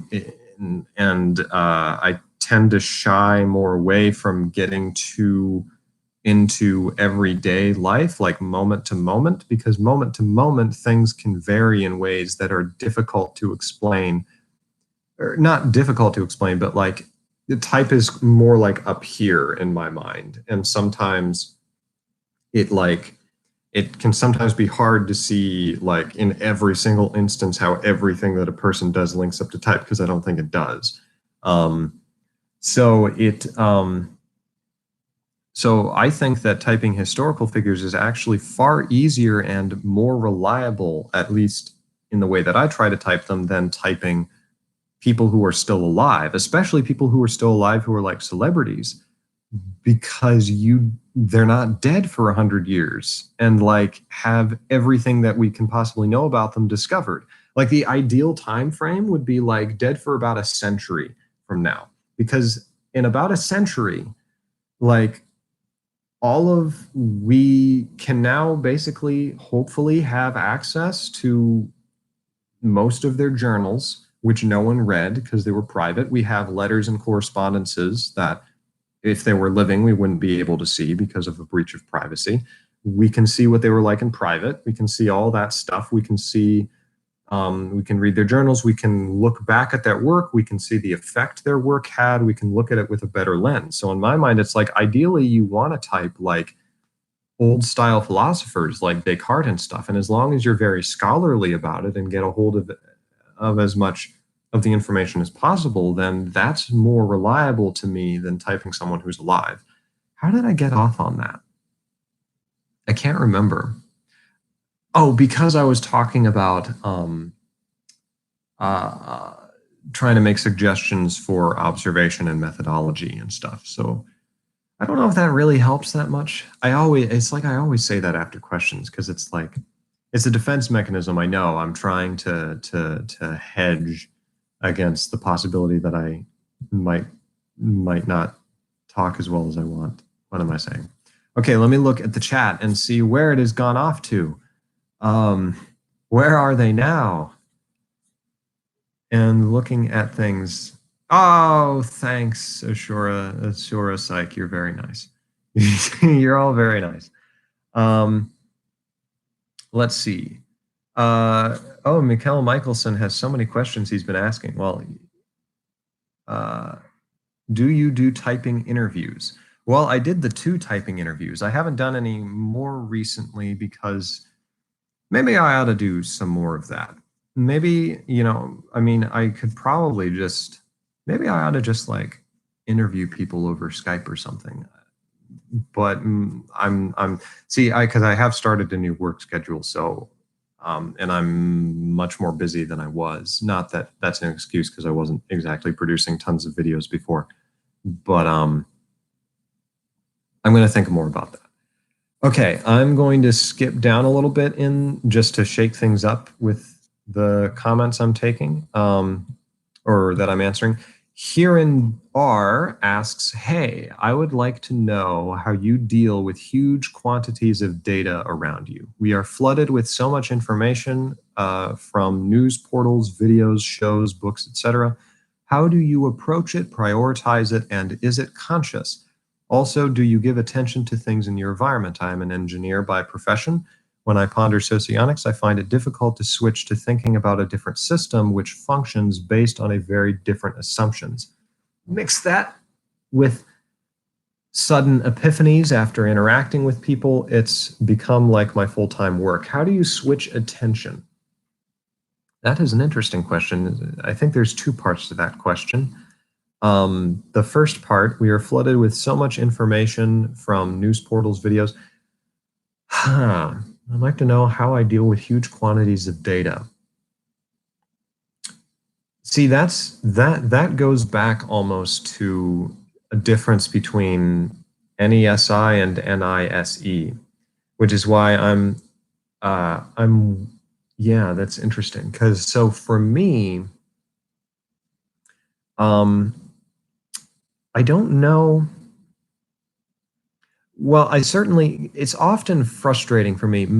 Often I just sort of turn off. And I think that's actually a sign of my NI because more and more I've kind of seen that NI, kind of like FI to an extent, can become, because they're introverted, they become exclusive in their material and in trying to decide what is important and what I'm going to pay attention to. And it's easier for them to do that and to not feel like that's wrong to do. And the flip side of that is that then they can go nuts and think that they know the answer to everything, right? And that they are correct on everything. And it's like they become like inbred in their philosophy because they never really engage with other people who don't think like them. Whereas NE, like, that's what they want to do. Like they're always doing that, and they get such a kick out of it because they don't have this personal investment, and they always work against having this kind of personal investment in their ideas most of the time anyway. I think you can find the secret buttons on their secret back panel that you can press and make them freak out, but I won't tell you how to do that. Everybody, you can do that with everyone, but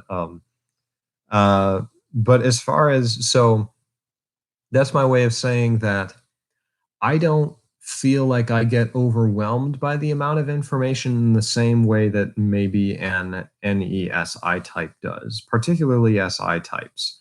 I think that's like with the ISTJ, I think they're very conscious of this sense of there's so much information and there's so much that's new, just always everything's new. And how on earth am I supposed to sort through all of this information? Like, and they really feel that. Whereas for me, it's like I'm not as conscious of that. What I am conscious of is the fact that I'm always trying to be like hands off with new ideas because I try to be aware of how wrong like people can be on the internet. Like, and there's always new info, and it's like, I don't know. I guess a part of me is that I don't pay as much attention and I just kind of find my way through the magical fate of NI. So I don't know if I'm able to give you the best advice there. How do you give attention to things in your environment? It just sort of happens. And I think I keep saying that's an NI thing. And so for NE, but I mean, then again, I don't know what type you relate to, so maybe it's not best to divide them in that way. But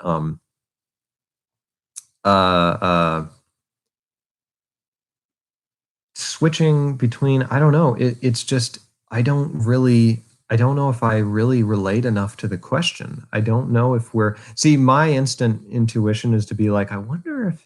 Oh no, you actually told me. You said you're NEEII, which I still struggle with the socionics. Somebody in the chat, say, if anybody's in the chat and wants to tell me NEEII, I'm assuming the E or EII or that, yeah, in socionics. I'm trying to remember. INTP? Okay. Or no, you were saying that's what Newton was. Ethical intuitive introvert. Okay. Any subtype. So okay, thank you. I was kind of wondering. Perfect. So, okay, so actually that works in an interesting way because the INFP, because I was wondering if you were ISTJ, but INFP makes sense because they share the same functions just in a somewhat different order, and they overlap in interesting ways. So, okay, cool. So in that case, I still not quite sure how to help you because I don't, but this is super interesting. So thank you for mentioning it because it's like the fact that I don't relate as much to this is informative to me. It doesn't help you at all. But because it's almost like I don't know even fully because it's like I don't feel this need to switch between systems in that same way. Or I guess I do, but it's like for me to switch what I'm doing is extraordinarily painful, so I just don't do it. Like, if that makes any sense, because it's almost like yeah, I have a really hard time switching attention, but it's just like I just simply don't switch attention, or I do it. Let me come back to this question if I can, because if anything, I don't know if I have any advice for you because I'm having a hard time understanding. I think because this feels very, by the way, that's why I said ISTJ, because it feels very much like a situation I run into a lot with STJs and NFPs actually, is where which I find so fascinating. I love it in a weird way when it happens, even though it's like, it's a perfect example of like, I don't understand, like in terms of experience, like how your mind works, and I'm still figuring out all of the intricacies, but I'm going to come back to it. Let me talk about your second question though, because you mentioned you had read a Wikisocion about how INFJ, INTP, etc., operate from outside the system and find it easy to switch task or prioritize. That's interesting, because I mean, in a sense, that's kind of what they would interpret what I was just trying to say, in that from the INFP's perspective, I think I definitely can switch tasks much easier, like I'm switching between questions right now. But I think that's because I'm still like, I just operate off of the same conceptual system, like the same NI system, and I'm just trying to relate everything through that. And so that's why there's a tendency often for me to, and I might answer questions and I end up saying similar things or just similar aspects of the same thing over and over again, because I'm working through the same system. And it may not seem that way, but I know that that can sometimes be a threat. And but anyway, on the other hand, ISTP, INFP, INTJ operate from within the system and hence go about things sequentially. That's interesting. I'd need to learn more about that, because that's an interesting distinction. Also, why don't you talk about subtypes? They seem an important distinction with a lot of difference in approach. Um, I haven't talked about subtypes mainly because I've just focused on doing the 16 type videos, and I don't know how I would do. I don't have the energy, and I don't know if there's enough material for me to feel like I could do like another 64 videos for every single subtype that there could be. Or however exactly that works out. Also, subtypes is more of a, I feel like I'm a little bit of an ignoramus talking about subtypes because I haven't looked into it as much. I'm thinking in terms of like INFJ, but focused more on TI, for instance. I believe that's what you're talking about. Let me look at the chat and see if they've corrected me. There's some lag, but probably in a bit. Not really? Okay. I will assume you're answering my question. There. I think that's the best I'm going to do for you here on R. I apologize that I was all over and didn't really give you any answer on how to better switch between perspectives.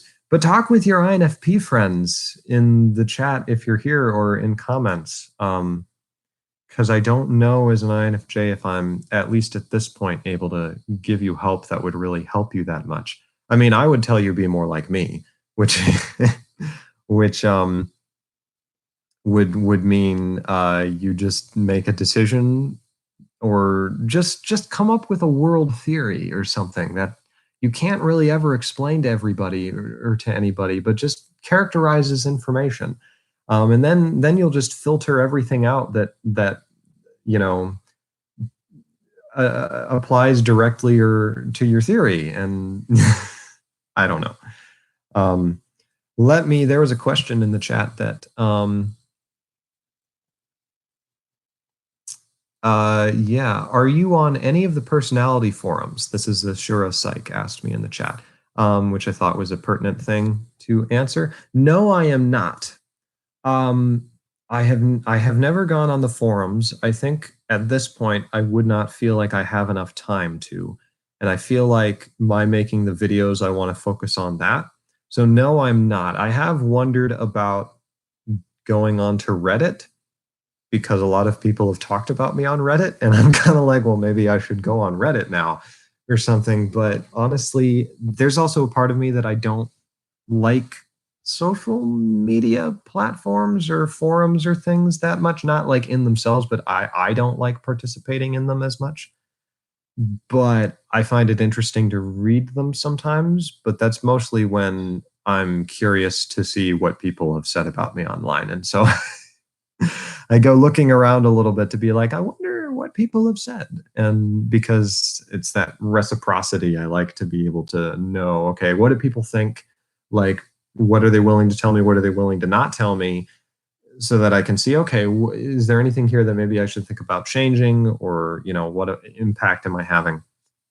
So anyway, okay. Scott Randall asked, well, first, howdy to you in Australia. That's pretty awesome, actually. That's really cool. One for the Q&A on Saturday, wondering if we could hear your thoughts on the 4 personality types that the people at Northwestern University had come up with based on the Big 5: role model, self-centered, reserved, and average. I looked up a little because I hadn't heard about this, which goes back into my not doing as well with paying attention to all of the information that comes out. But yeah, I had not heard about this until I saw your comment, so I looked it up, and I am very, very novice at it. Okay, how do I say it? I'm always like, oh, sure, man, go make a personality system. My only thing is, so it's like I have no reason to have anything bad to say about it. It's, and certainly I'm not an expert, but I think it ties into just my feelings about the Big 5 in general, which are complex, and I've talked about them before. But the feeling, the sort of side feeling of being kind of irritated with it, only because I feel like it's always portrayed as this is the alternative to the MBTI. And, for a long time, all this time we have been operating, or using this clicky system that was developed by someone who wasn't formally trained in psychology, and they always mention that, and it just frustrates me so much. It's like, gall, why do you? Anyway, I've come to very much respect Isabel Myers as I've over the years. But anyway, it's portrayed as this alternative to it that is more scientific. So it's like it's kosher in the, I don't know, it's like it's like kosher. It's like we don't know how it's more scientific. We're just told that it is. I mean, I do know how they consider it more scientific, but so it's like I get irritated with it, but that's much more to do with how people have presented it, which I need to make sure I separate from the actual system itself. But I have talked about how looking at the dichotomies, I don't know, in my mind, I'm like, okay, so I mean, this is the MBTI. You just extracted out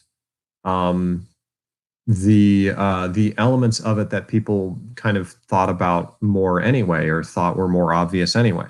So it's basically just assuring or solidifying of the stereotypical aspects of the MBTI's dichotomies. So, and I've mentioned this before, extroversion and introversion. Well, they have the extroversion scale. They have the openness scale, which is openness. People mix up openness and intuition all the time. That's how people think of intuition. So that's what that is.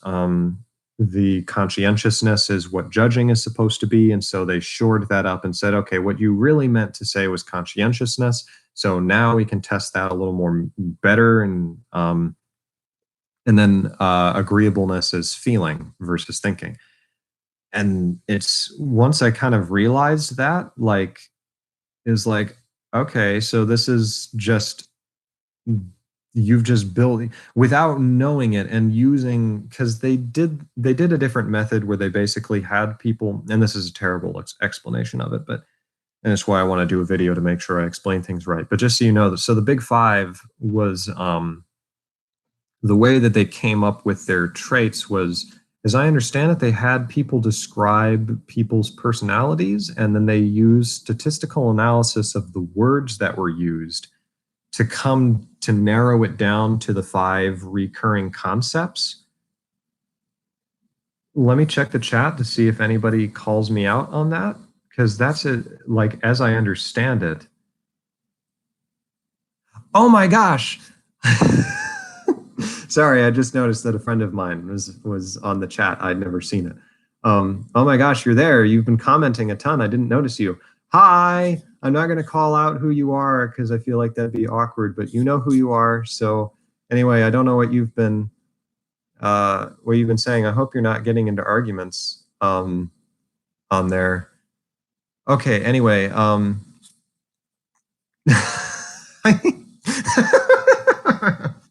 you came! Yay! Okay, anyway,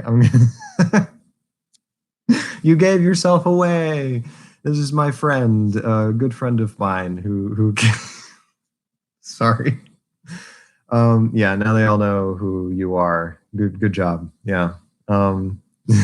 It's, okay, anyway, I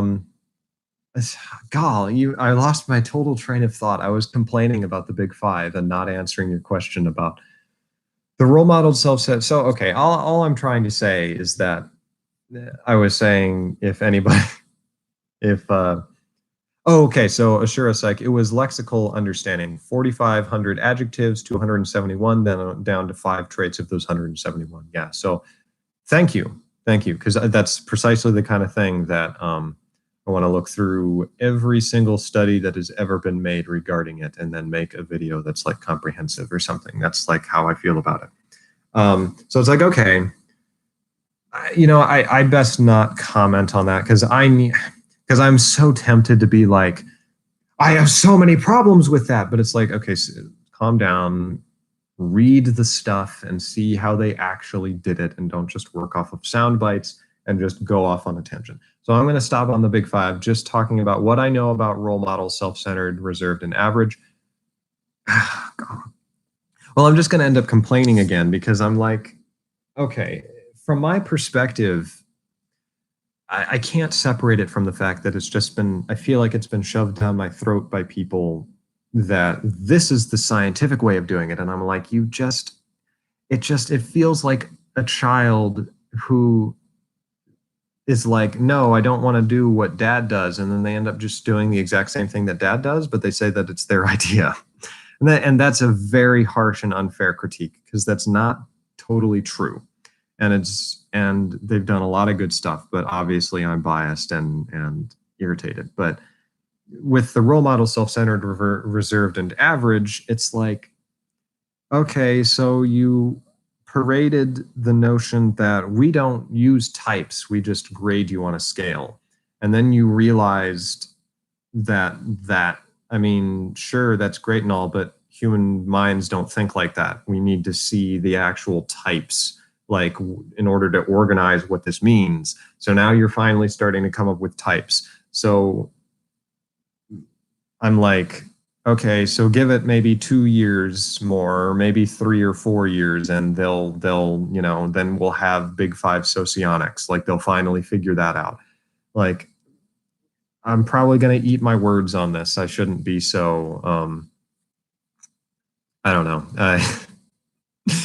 I shouldn't be so vindictive, and maybe I should stopping myself from saying stuff because it's obviously not totally what I think about it. But so that's my answer for that. Obviously, I'm sure it's probably helpful. I'm sure it accurately describes people, but mainly I'm just thinking in terms of people say it's more scientific, but I'm like, that doesn't necessarily, science does not equate to truth. Like, like it does in terms of the method being very helpful and extremely like rigorous when it's done properly. And that certainly, so I shouldn't say science is not equal to truth, but it's not the sum because it necessarily excludes a lot of things. And so when people say it's scientific as though that means that it's like truth, it's like, well, that's not what it means. What it means is that it's on a surer objective footing. It doesn't mean that everything else is debunked because that's obviously because science is based off of non-scientific things. Anyway, I'm going all over the place. I feel my TI is telling me to shut up, shut up, shut up. You don't know what you're talking about. Andrew Camarillo asked me, do I play darts? No. Next question.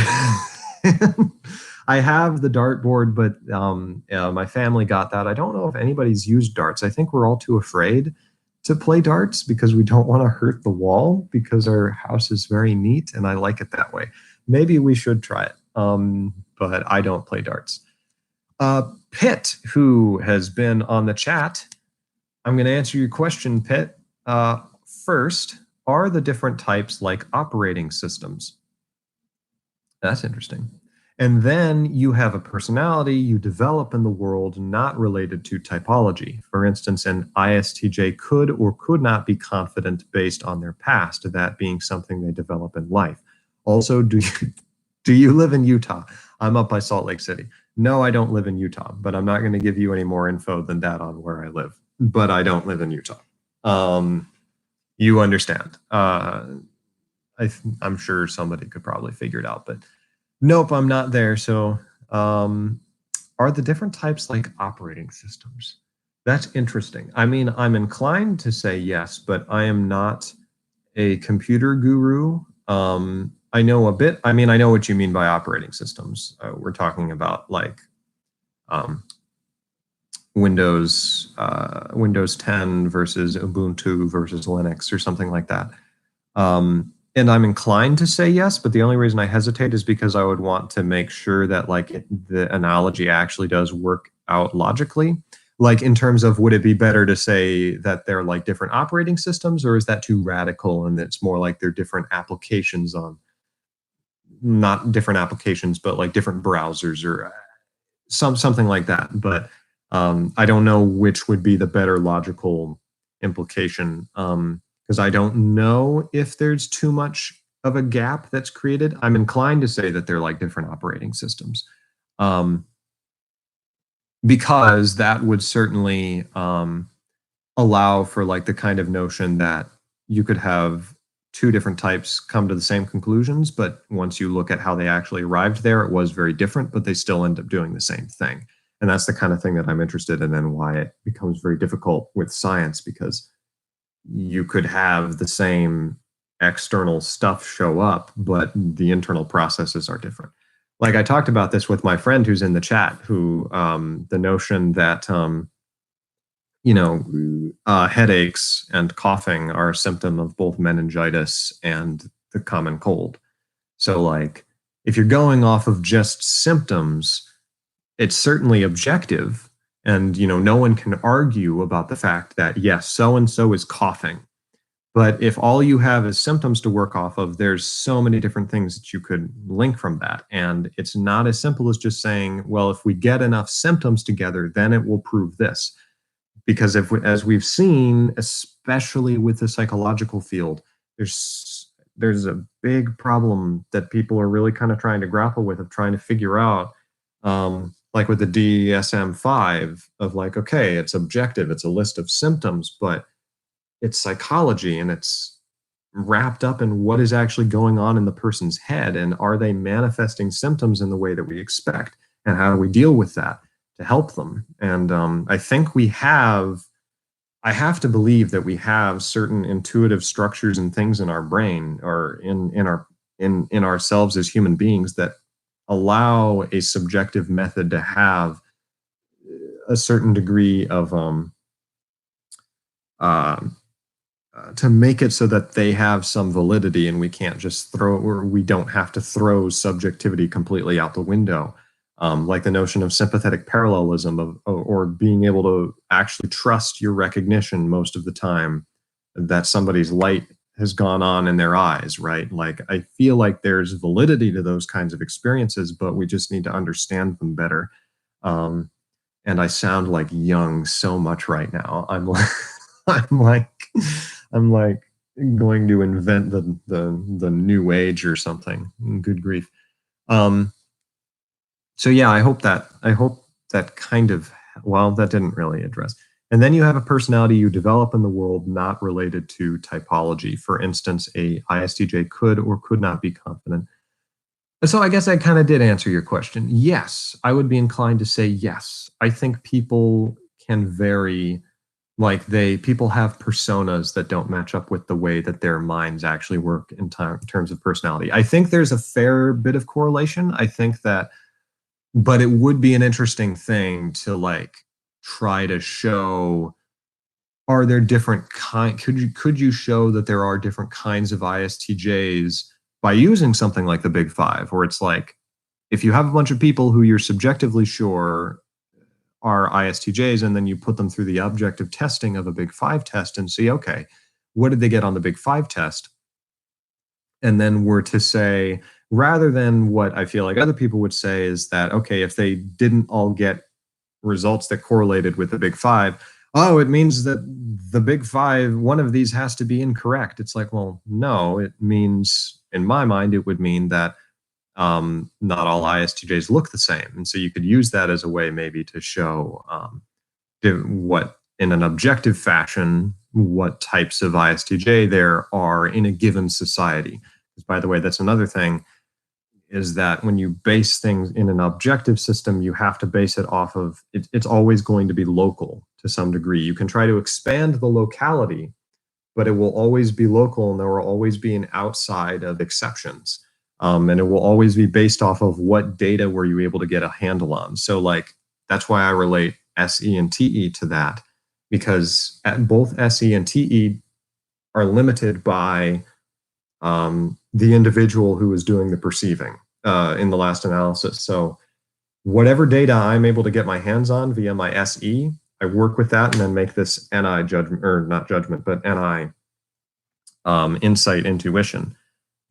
But it's based off of my individual perspective. And often it's like that, just on a larger scale with like these TE experiments and things, where they're trying to gather all of this data, but even though you've collected all of these different descriptions, it's still descriptions, like, I'm assuming that they were all English descriptions, right? And there's something, maybe it wasn't, which would be kind of interesting, but then you have the language barrier. But if, like, depending on where you collected these descriptions, like, you're still limited in by how people think of personality. I'm not sure if I'm explaining that well, but Andrew Camarillo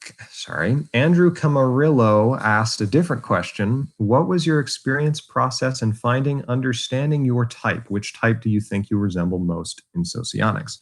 I think in socionics, from what I've looked at, it's the, I believe LEL. It's whichever one correlates or is generally thought to correlate with INFJ and MBTI. I know there's argument about the correlation and they don't match up perfectly, but whichever one is conventionally related. I think in socionics, and one of the notations, it's called the INFP in socionics. But having looked at it, I relate most to the whatever the INFJ is in socionics, which I believe is IEI or LEL. No, IEI. That's it. Yes, intuitive, ethical, introvert. Yeah, that would be, yeah. I feel so smart. I actually knew what they stood for. I struggle so much with that. Anyway, what was your experience process in understanding your type? Well, I've said that a number of times. It was pretty short. It was basically, I took a test and I got INFJ, and then I started looking up some stuff and it just clicked. I was like, oh, like, you knew that about me. Like, things, that's why it's so powerful, is because it's like things about you that you felt like you were the only person, and you felt so kind of lonely, and you felt like other people weren't going to understand you, or like other people are so different from you, and like everybody's so different, and like, how are we? But then you read this and you're like, somebody knows about that. Like, I can actually examine that now. It's not this weird, mysterious fog about myself that I'm never going to have full control over. It's like you getting a little bit more control over your own fate. That's why it's so powerful, is you have that sense. It's not a huge leap. I don't consider it, because there's so many factors that we don't have control over, but it does give us a little more of a foothold on the world around us. So it just clicked for me once I started reading the INFJ descriptions, and it's never really, I did consider briefly whether I was really INTP, and honestly, there was a part of me that was kind of like, maybe I'm INTP, and that would be kind of handy, because then it wouldn't be so like cliche and stereotypical for an INFJ to have this channel on MBTI, because like every MBTI channel is from like an INFJ. That's an exaggeration, but like that's how I felt people thought about it. So I'm like, it might be like more advantageous to be like an ISFJ, and like everyone would be like, but it's like, that was more of just like, but that's not what I am. Like, that's just not what I'm going on. And so obviously I'm going with that. So it was pretty straightforward. So like I've said, okay, I'm going to see what happened in the chat. Oh my gosh. Oh, that's interesting. Okay, here, let me show your comment. It's about Hitler. I don't mind that.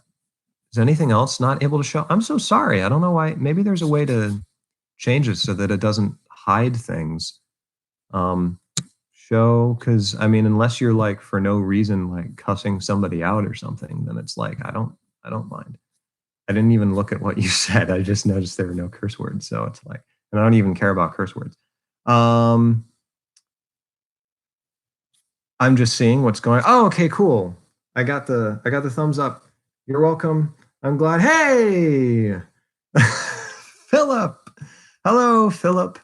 How are you doing? I've just called you out straight up. Wow, everybody's coming for this party. He called me Supreme Overlord. We haven't talked for a while. I'm sorry about that. I haven't been to. Well, anyway, wait. Sorry, I'm using my chat time to talk to you. Sorry about that. Cool. Same for me, Pierce. Although I'm INTJ, took a written MBTI in high school, and that was all it took. Yeah, so that's why I think there might be a correlation with the NI versus NE, but once again, I'm gonna wonder about that.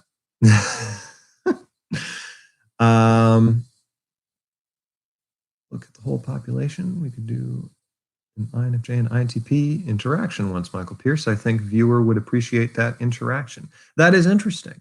Comment on one of my videos. Like I said earlier, I am thinking a little bit about interviews, so you can comment and I'll see what I can do. Though I'm kind of worried about getting a flood of people who want to be interviewed and then me feeling awful because I don't have the internal resources to interview all of them. And I am busy now, but I'm thinking about it. Okay, let's see. Good to see you, Philip. Or see your thing there. Okay, let's move to next question. I'm gonna skip back up. Let's see. I did compiling data. Okay, so this is free again, and he did a number of questions. So we're just gonna bang, bang, bang through them. Well, not real quick. I'm gonna give them the proper amount of time because we've got about an hour before I'm thinking maybe an hour and a half before I feel like I should probably get off. So I've made some pretty good progress.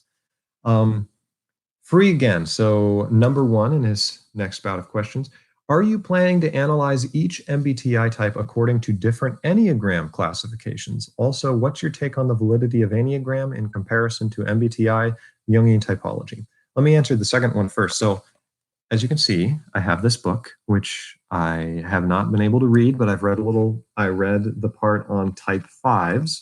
And as I've mentioned before, I relate very well to type 5. I think type 5, I've read the descriptions of it, and it has consistently been like, yes, that not just makes a lot of sense, but that is me. That explains things very, very well.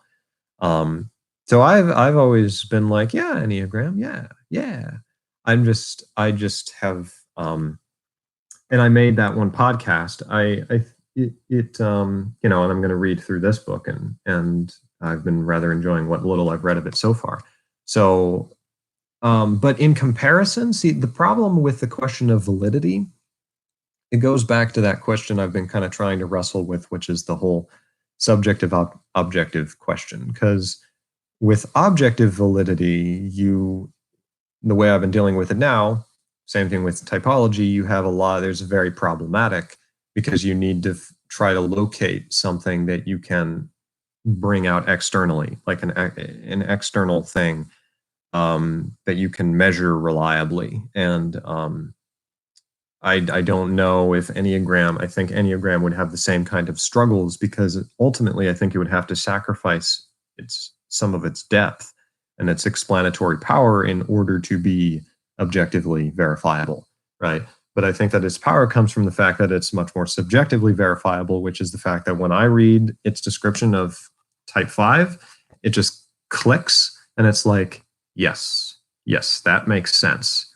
And I know I'm being honest with myself and I'm not hiding anything. And I think that that makes sense with how I've been living my life. And I can see how that applies very well to things that have happened to me. And so that kind of a thing.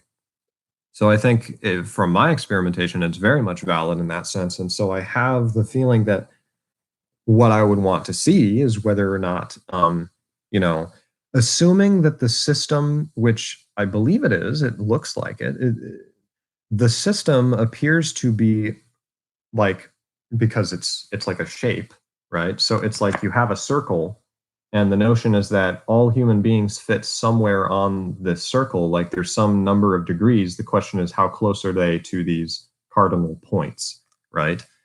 And the notion being that, but the point being that it's all on this circle, meaning that even if in a given population you found like no INFJs for some reason, like nobody ever matched up with that coordinate point or with that cardinal point, right? It would still exist as a possible personality. So that's the thing. That's something very important to note. And I think is one of the big differences between the Big Five test and what they're trying to do and what the advantages of the MBTI is, that the MBTI is supposed, at least Jungian typology, and as I understand it, the Enneagram are based off of like, they're not empirical distinctions, they're logical distinctions that you've simply laid over the data, and the hope is that things coordinate with it in a way that it will be a useful model. It's not so much about it being a model that perfectly reflects exactly what goes on in reality, because just look at reality if that's what you want. Like,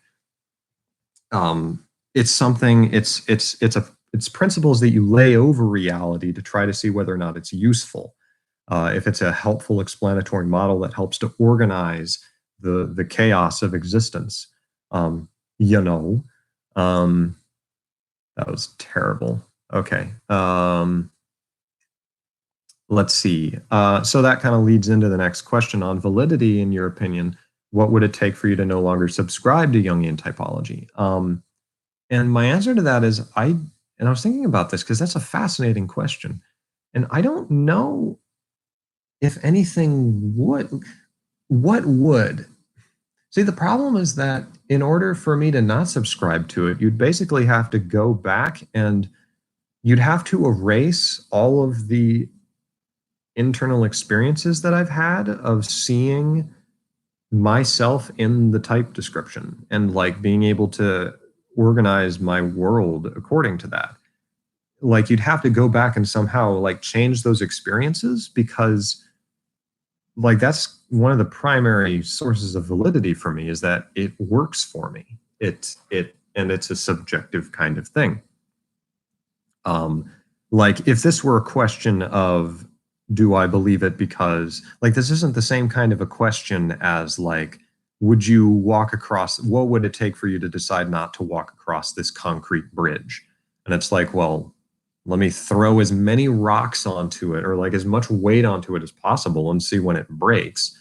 And like, then I'll rebuild it. Or, you know, that kind of an objective test where you determine, you know, because then it's like, well, yeah, then there's plenty of things you could do that would make me not trust the bridge. You know, you could demonstrate that the material it's made out of is not strong, and you could show me a video of somebody, you know, doing this 20 times, or show me a, you know, if I don't have the time to watch the video, I'll have to put my faith in a scientific study that was put out, and I'll read the study, hopefully, unless they charge me $5 to get the journal, in which case I'll be irritated with them.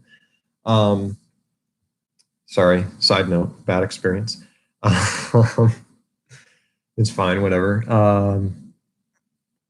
But yeah, it's not like that kind of a confirmation. It's a different kind where it's like it's like you can't really take away the fact that these ideas have worked for me. It's like it's And I'm having a hard time figuring out precisely what the exact distinctions are between like the bridge confirmation versus like my personality confirmation, but that's kind of the line I'm thinking of. So ultimately, I can't really conceive of anything that at this point would be able to make me doubt it, because it's not a question it's not a question in the same way that with the bridge, because with the bridge, you could always maybe find another way to show that it's not stable enough, because that's like, I don't have this subjective attachment to that, to the bridge. Like what I have a subjective attachment to is whether or not I actually need to cross the river.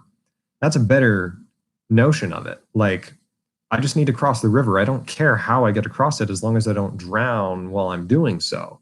And that's a better notion of what I mean when I say my subjective confirmation is, it's like, I've decided that this makes sense to me in the same way that it's like, no, you're not going to convince me that it's wrong for me to go see my wife, or I'm not married, but I'm giving an example of like an intimate relationship. You're not going to convince me that it's wrong for me to go be with my wife, like that kind of a thing. I don't know if that makes sense.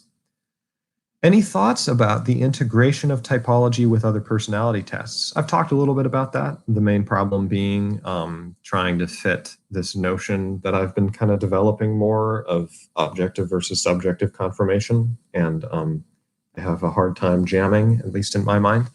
But hey, I suspect, and this is my suspicion, that my notion of that is a much more INFJ and ITI thing. And I feel like more TE types, especially the INTJs, like at least some of you are probably like challenge accepted.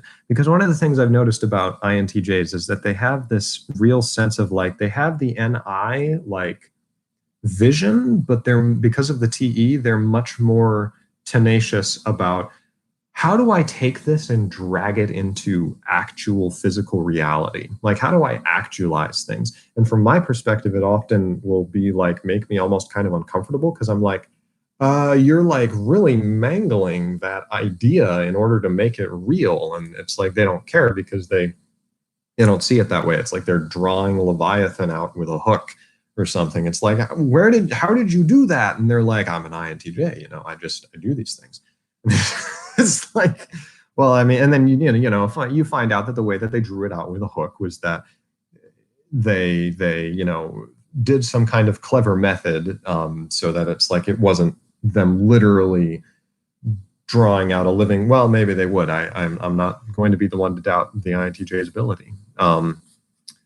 Or they think they can do that and they can't, and then it's really, really awkward. But I think actually most of the time they actually are very good at that. Some forms claim a link between certain personality types and the probability of developing certain specific mental illnesses. Thoughts?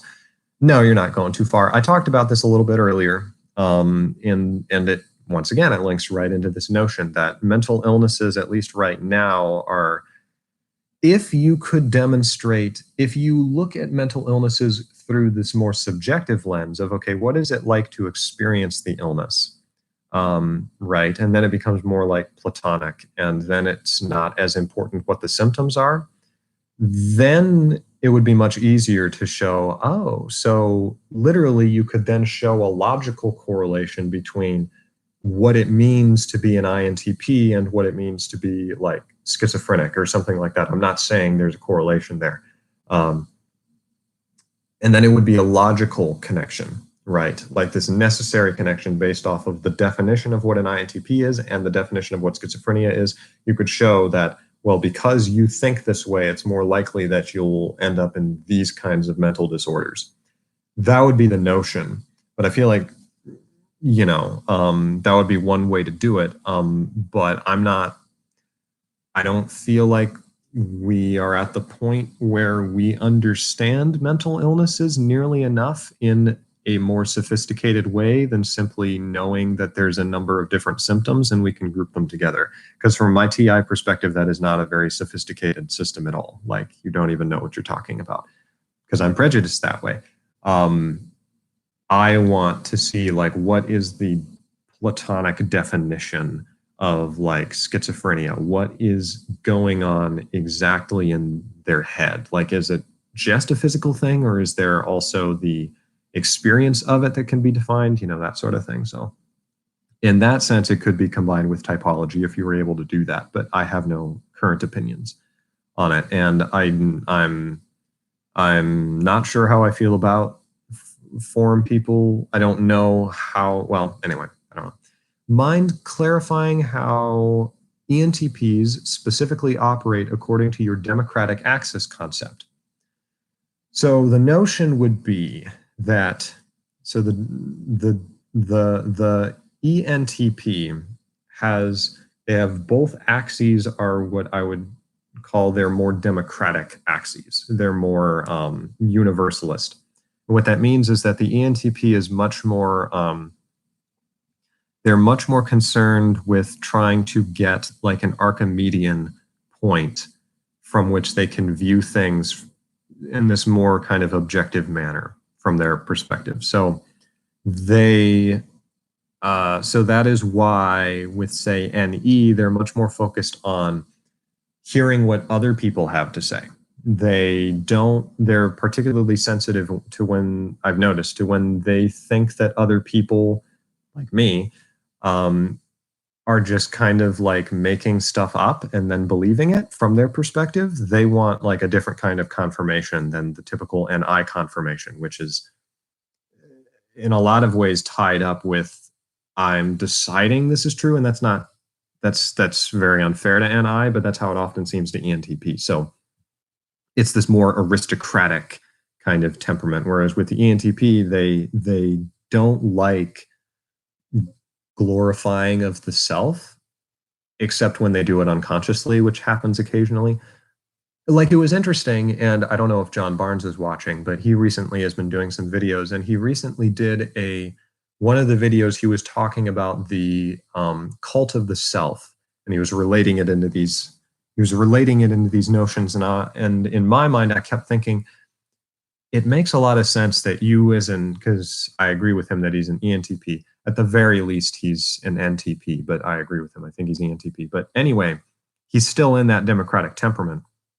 And in my mind, it makes complete sense that he would zero in more on this cult of the self notion, because when push comes to shove, the ENTP is not like with David Hume, where he looks into himself and he's like, there's no self here. Like, all I see is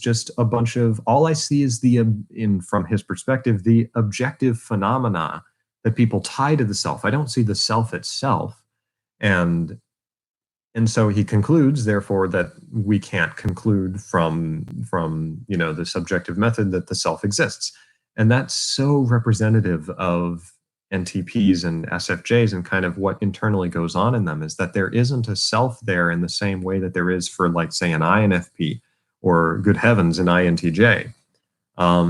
There isn't.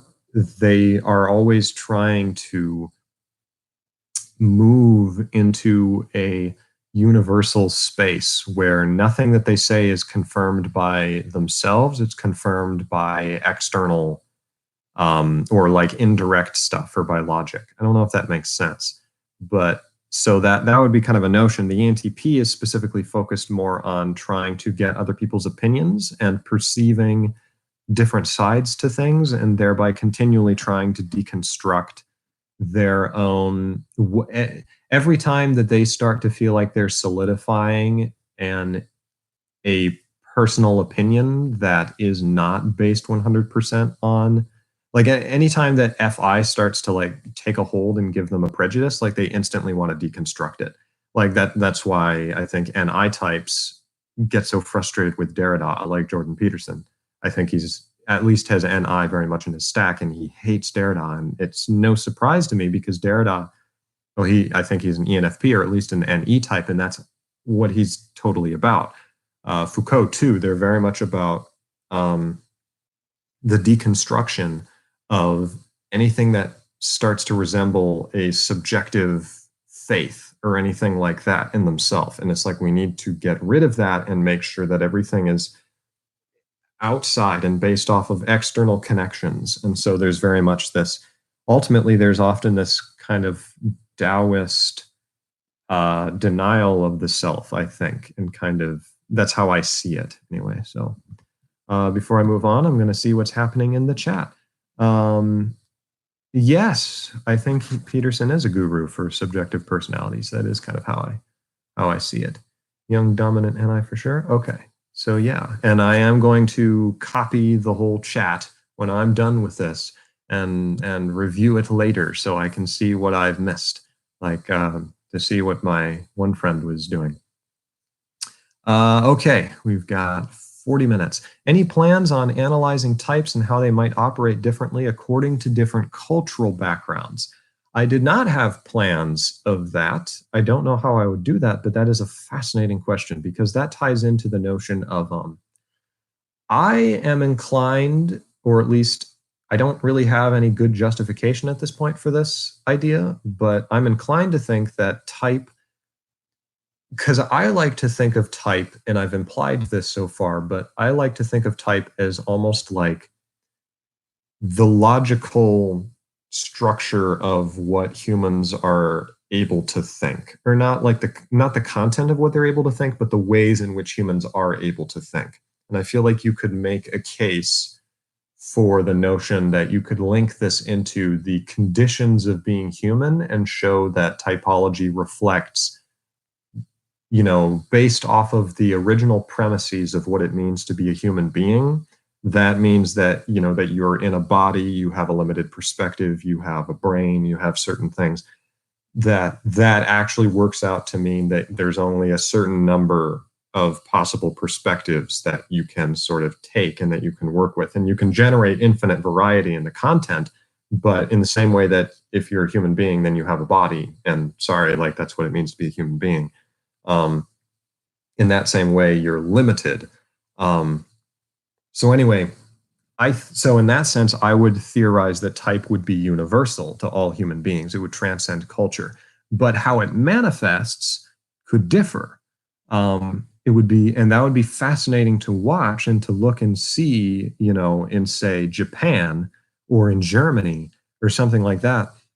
If you could somehow be able to confirm, subjectively that somebody is an INFJ in say Germany, and then to look and see whether or not German culture or like German preconceptions of things, insofar as there are any, how those affect them. And it gets very wishy-washy, right? Because not all Americans actually think the same. And I think that's it's but I think it is correct that there's definitely things imbued in, say, an American culture that are much more likely within like 90% to be imbued on people growing up in that culture. I don't want to say that it's 100% because I'm sure there's exceptions and things, but anyway, I have no idea. I don't know, but that would be an interesting thing to study.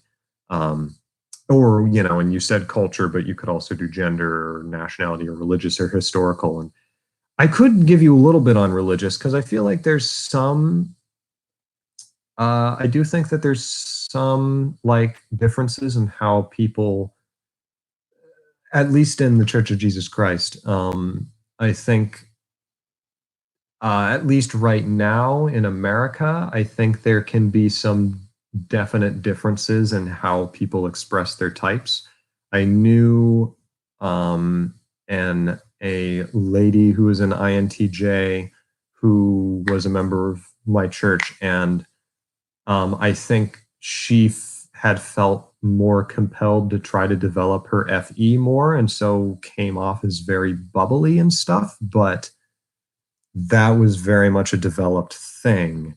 And when you really got to know her, you kind of realized it was fascinating. But that's kind of an example that she could almost like develop like this FE persona and this effort to try to be able to work with people more. So what do you find yourself reflecting on besides Jungian typology these days? Philosophy, current events, particularly to do with, obviously, I've become somewhat familiar with Jordan Peterson, and I like his Bible lecture videos.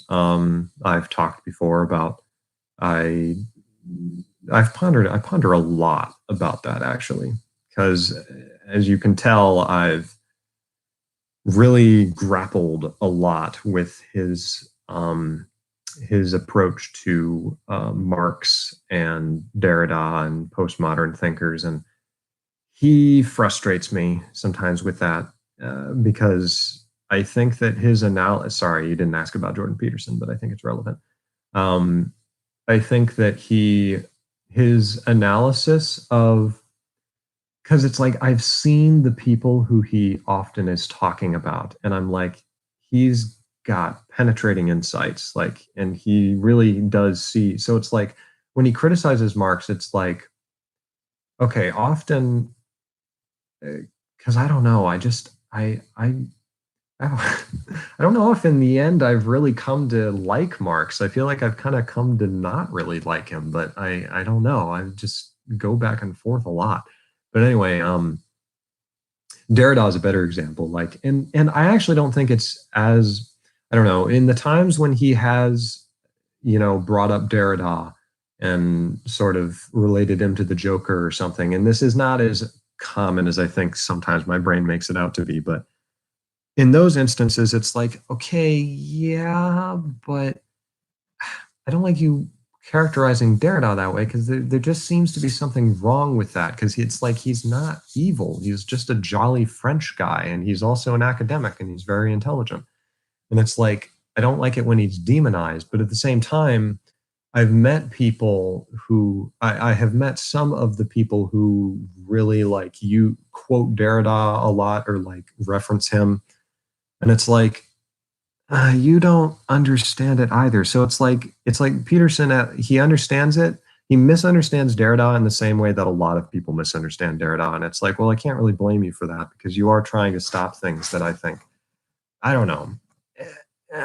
I think also I get a little too overexcited because I do really respond to the way he says things because I do think that we're on the same temperament. So we're very much on like the same page in the way that we reason about things. But at the same time, I have to be careful because I'm not familiar with everything that he said. And it's like, I don't want to, I always try to be very careful about trying to say that I like subscribe or something to somebody unless I'm like 100% sure. So that's part of why a lot of the things, whenever I've mentioned him, it's been to critique something he's said because I don't know. So you didn't ask about Jordan Peterson, though. You asked about what I reflect on besides Jungian typology, but that is what I reflect on. I reflect on that. I reflect on philosophy. I reflect on stories I want to write and life. And yeah, but a lot of it is Jungian typology. So I'm not going to tell you how old I am. Yeah, I won't answer that one, which is okay because you gave me permission. You're trying to type. I have tried to type very young children, and how would that be carried out in your opinion? It's carried out the same way I would carry out anything else. I haven't done it a whole lot because it is a lot more difficult because children can be difficult to pin down for obvious reasons. But I do have some very young relatives from. I have some nieces who, looking at them, it's very clear, like contrasting them, that one is much more introverted. The elder is introverted, and the latter is much more extroverted because the older one, much more reserved, took rather longer to actually, and it's like very happy, seems very outgoing, but I think ultimately is actually an introvert. I think technically speaking, because compared with the other one is much more outgoing, like instantly started speaking, like not instantly, but like started speaking much more quick, was much more willing to just get out there and say things, whereas the other one was more reserved and things like this. So I think it's possible, but it's certainly like you're not able to get the same kind of data from little children that you can get from somebody who's lived life for a while and has like written things down or like theorized about things and contended with things. But I think you can get a general idea. I don't see any reason you couldn't. Okay, let me see where people are. Someone asked if I'm in I'm not going to answer that. Peterson hasn't read Derrida, but he gets his info indirectly. He does, but I can't blame him because Derrida is just so hard to read. I mean, but yeah, that's a good way of putting it. He's impatient, and he is a psychologist. He's not a philosopher. So he is kind of an armchair philosopher, but I do appreciate his insights because I think I like a lot of his insights. Like I've said, I really like the Bible videos. He's really profound. He does a very good job. Like, and I get irritated when people just sort of completely attack him, but it's like, I mean, oh, so just really quickly, this is important to know. Amin Vasifi, well, I don't want to go too much off on this because I don't want to spark a war in the chat, but mistypes, or at least, okay, so a lot of people do not like IDR Labs typings. They consider them mistypes. I like them. I think they're very good. I don't, because I know their process is very rigorous. They sit down, they're like, okay, we're going to read what this person has written. We're going to watch interviews. We're going to, and that's why it takes them for freaking ever to come out with a new typing, is because they hold themselves to very high standards, and then they are willing to change things. And so it's like, it's not like they just sort of threw them out there. Like they think about it and then they change, and they'll, you know, so I guess really it's more of my question would be, and by the way, my question would be, I'm more interested to understand why people don't like the typing so much. And it seems to be like, I've never quite understood, like if someone's able to explain, it feels like people will just state like that somebody is a certain type as though it were a fact. And it's almost like not distinguishing between something that is subjectively confirmed versus something that's objectively confirmed. Like, and it's like, if you have figured it out and it makes sense to you, then okay. But it's a bit of a different matter trying to make it make sense to me. Like you need to reason with me or find some criteria for being able to demonstrate it to me, and not assume that it's reality, because it's not yet anyway. I mean, you could very well be right, but you need to be able to show that to me. I don't know. I mean, these are pretty basic things, but, and by the way, no one attack anybody in the comments or anything, because I mean, I know you're not, and I'm just like paranoid because I don't want things to happen on my watch. Okay. We got 30 minutes. We've made some pretty good progress. Let's see. We've done that one. Let's go to, let's see. We have Reza Evergreen, who I think is very excited. They posted this on my last video and have a nice little smiley face. I'll humbly put it here. I will read. It is a bit of a long question, so let me just go through it. And I have read through it before, but sorry, excuse me. I was wondering about your thoughts on the relation of empiricism and rationalism to the concept of sensing and intuition.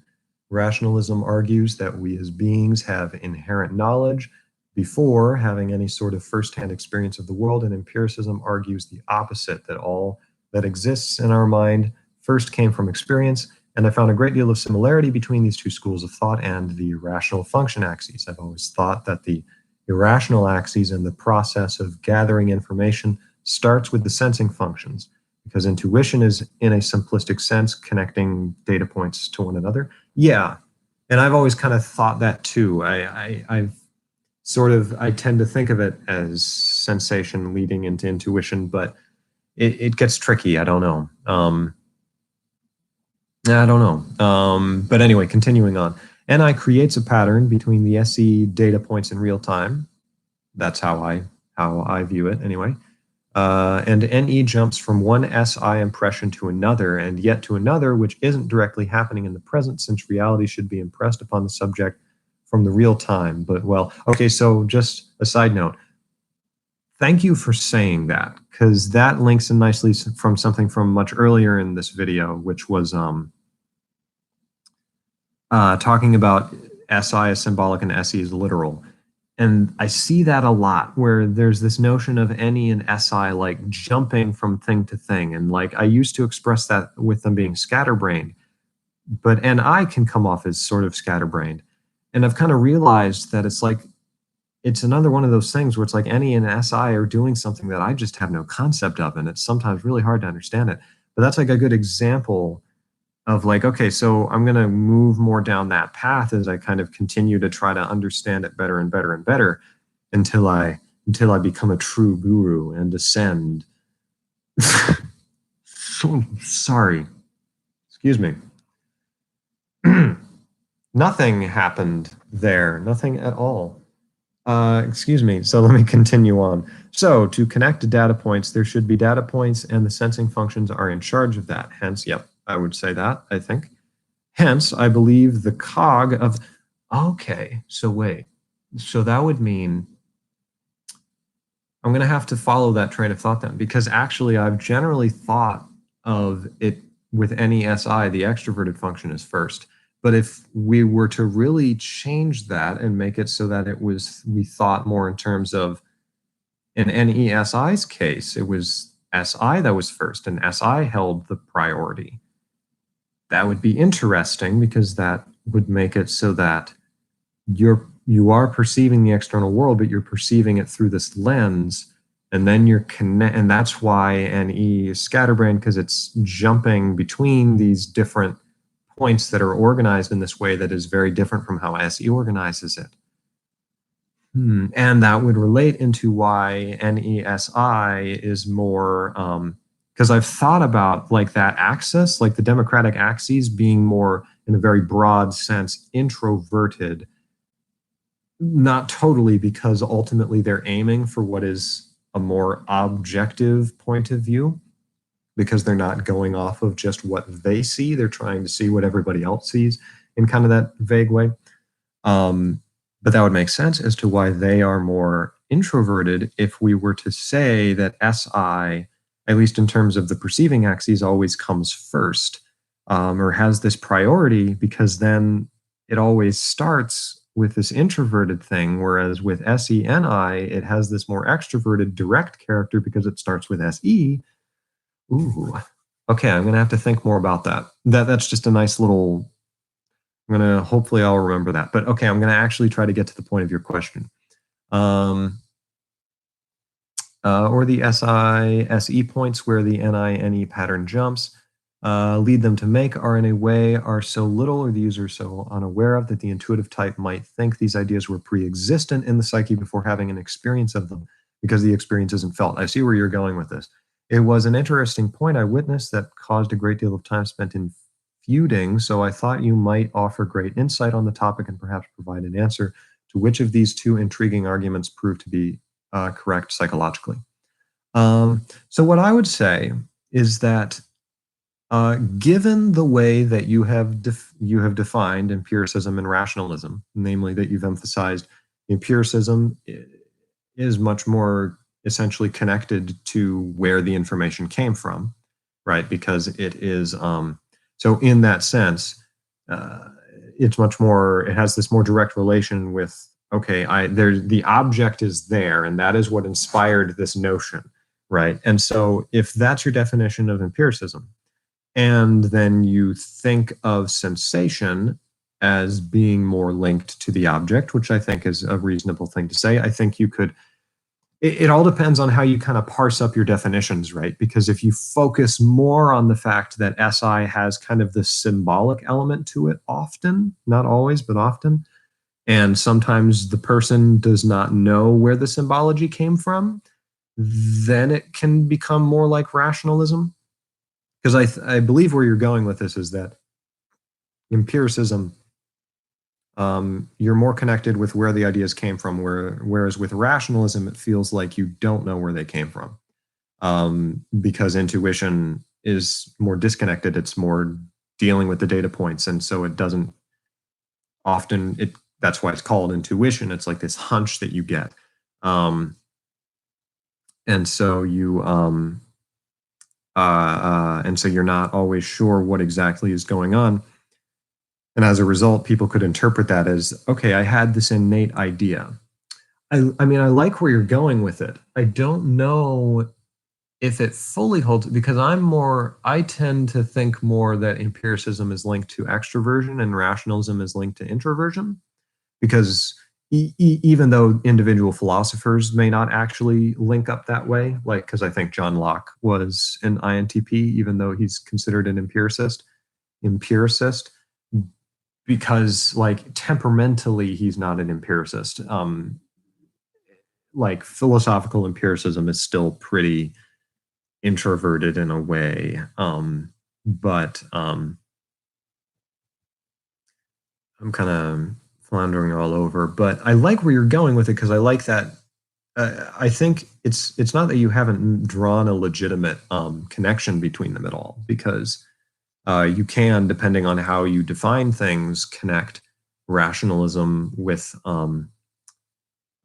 intuition, insofar as intuition could be said to have a somewhat more. Oh, gall. I'm an old man. Not really, but in case you can't tell, I'm sitting down. Intuition has, in a very broad sense, almost a more introverted character, whereas sensation has the more extroverted character, insofar as intuition seems to be somewhat more removed from the object, in this very broad sense. So in that sense, I mean, yeah, absolutely. And I think that's what you're linking onto, is that intuition in general has this more introverted character. So you could say the same thing about introversion is more like rationalism. I think judging is more introverted than like rationalism. Right. And so you could, it's an idea I've played with. And when you link it up that way, by the way, that makes extroverted sensation the most extroverted function, whereas introverted feeling is the most introverted function, the most removed from the object, assuming. All right, 20 minutes. So I hope that shed some insight for you. Let's see. I'm probably not going to finish up, but we've made much better time than we did on the last one, so I'm proud of that. Okay, Ahmed Helmi. Hope I pronounced that right. Or let me look at the chat really quick, so that I'm looking at the chat and can feel like I've looked at it. Okay, I looked at it, and I don't feel like I have time to really read and understand what's going on. But I'm so glad you guys are discussing things. It's so great. Oh, that's adorable. One of you made a little smiley face with glasses. I'm sorry. That's so superficial. Okay. Could we say that NI leans towards interpreting the future ideas, but NE is more about possibilities? And how do their respective opposites in the axes tie into that? Interesting. I know where you're going with it. So I would say yes in a limited sense, in the sense that the sense that I get from NI is that, like I've said, it's like it's got that subjective internal confirmation of things. So it that's why it tends to be more like predictive of the future or certain of the future, because it's tends to be more certain of things in general. And so they see data and they're like, this is where this is leading, because this is the internal meaning of it. And so it tends to be more associated with that. And NE not as much so, because NE is much more concerned with just external possibilities. But I don't think there's nothing to stop an NE user from trying to predict the future, right? It's just that it doesn't tend to happen as much, because they're not as willing to like play the role of like a Karl Marx or something and be like, this is how everything will happen. you know. Whereas an NI type, it's like that's their jam, that's what they do. So you know, so what this ties into, right, is that NI is more, its counterpart is SE. So there's this sense of directness and assertion to it, because SE is like much more directly close to the object. It like just objective information comes to it from the object, and it uh, and then NI interprets it, and it's like this much more they link together. Whereas with NE, like I was mentioning before, there's that, it'd be interesting to see it in terms of that notion that it jumps from possibility to possibility, partly because the information it's working with is cataloged in a non-objective way. It's cataloged in this weird subjective way, in the symbolic way. Um, and so the NE is like interpreting the external world in this like hopping sort of sense that doesn't always make sense to the onlooker. I don't know, though, if that quite examines. But anyway, my answer is more or less yes to your thing there. What would you recommend for someone wanting to start reading philosophy? Um, I think I kind of already answered this question. Something that could give him an idea for the different schools of thought. So earlier in this thing, if you didn't hear, I talked. Someone else asked a similar question of how to get into philosophy, and I had suggested, just to kind of sum up, definitely read some of the original classical works, just because I would suggest Plato's Apology of Socrates and Descartes' Meditations on First Philosophy. Those are like super standard texts. But other than that, I mean, and just as long as you're searching for truth, I don't think you can go wrong looking up, like, say, like, just look up School of Life and see what they say. And that'll give you a foothold. As long as you remain skeptical and willing to change your attitude and be like, I feel like that wasn't the best, in my opinion, that wasn't the best notion. I always emphasize reading primary sources where possible. I mean, that's kind of what I've done. I just went straight to reading the actual people, and only not very often reading. I mean, I read introductions in the books, but other than that, I always prefer to read the primary sources. I enjoy that much more too.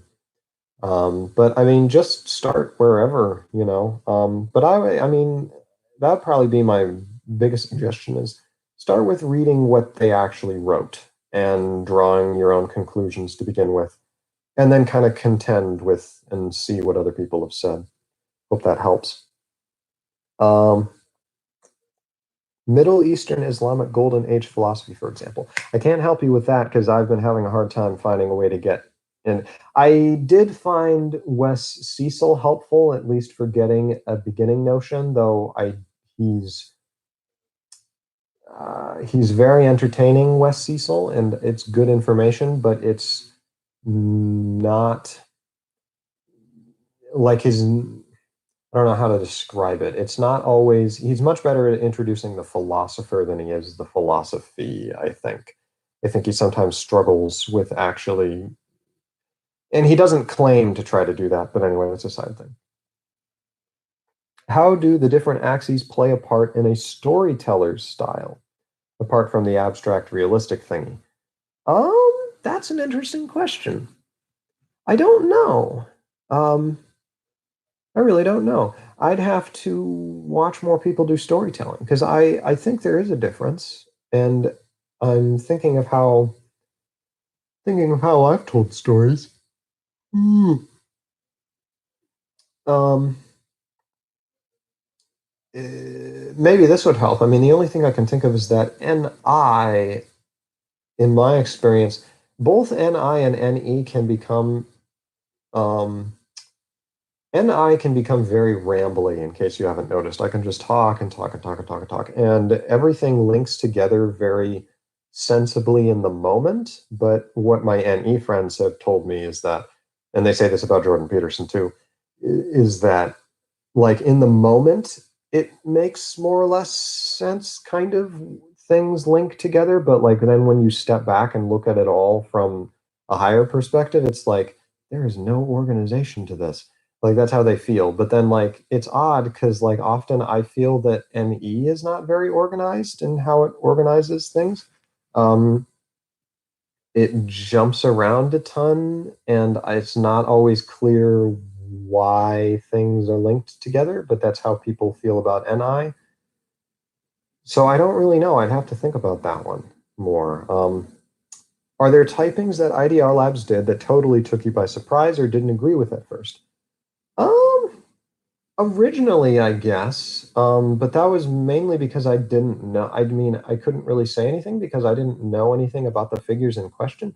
That's the thing, is it's like once I actually go and try to do some research and find out more about these people, it just again and again and again, their insights into these types have been very, very, they do a very good job with them. They really think about it. Like, I think when maybe I saw Sigmund Freud was ISTJ, I'm like, but I like the notion that Jung was an INFJ and then his friend was an INTJ. But as I've looked more into Freud, I'm like, no, it makes a lot more sense. He's ISTJ. So it kind of it's more of just a matter of I can't think of one. Mainly because I just don't think I'm qualified in a number of cases to say. I have occasionally questioned whether or not Nietzsche. Well, no, I've never really seriously questioned it. I've occasionally wondered if Nietzsche was just a weird INFJ, but honestly, no, he's an INTJ through and through. I mean, I just think, I mean, because I've read him, and it's like, no, yeah, I mean, I've wondered, like, if they were to say, take Wittgenstein and say, well, I don't know what they would make Wittgenstein. If they made Wittgenstein an ISTP, I mean, I probably would ultimately be like, I just think he was a very weird INFJ, but still, I would understand where they're coming from because I think in terms of the temperaments, and it would still be in the beta or rather the theocratic temperament. But so yeah, I guess the answer is no, but mainly because I just all the people who I feel like I have any kind of qualification of any kind to speak about, I actually agree with them. So favorite films and filmmakers. Okay. Um, whew, I like film. I really like it. And I've thought about this question.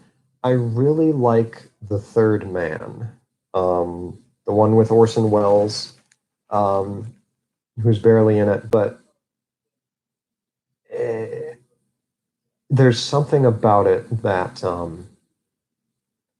is, I don't know. I just really like it. It's just a fantastic film. It's a work of art. I mean, there's just something about it, and I love Orson Welles' performance.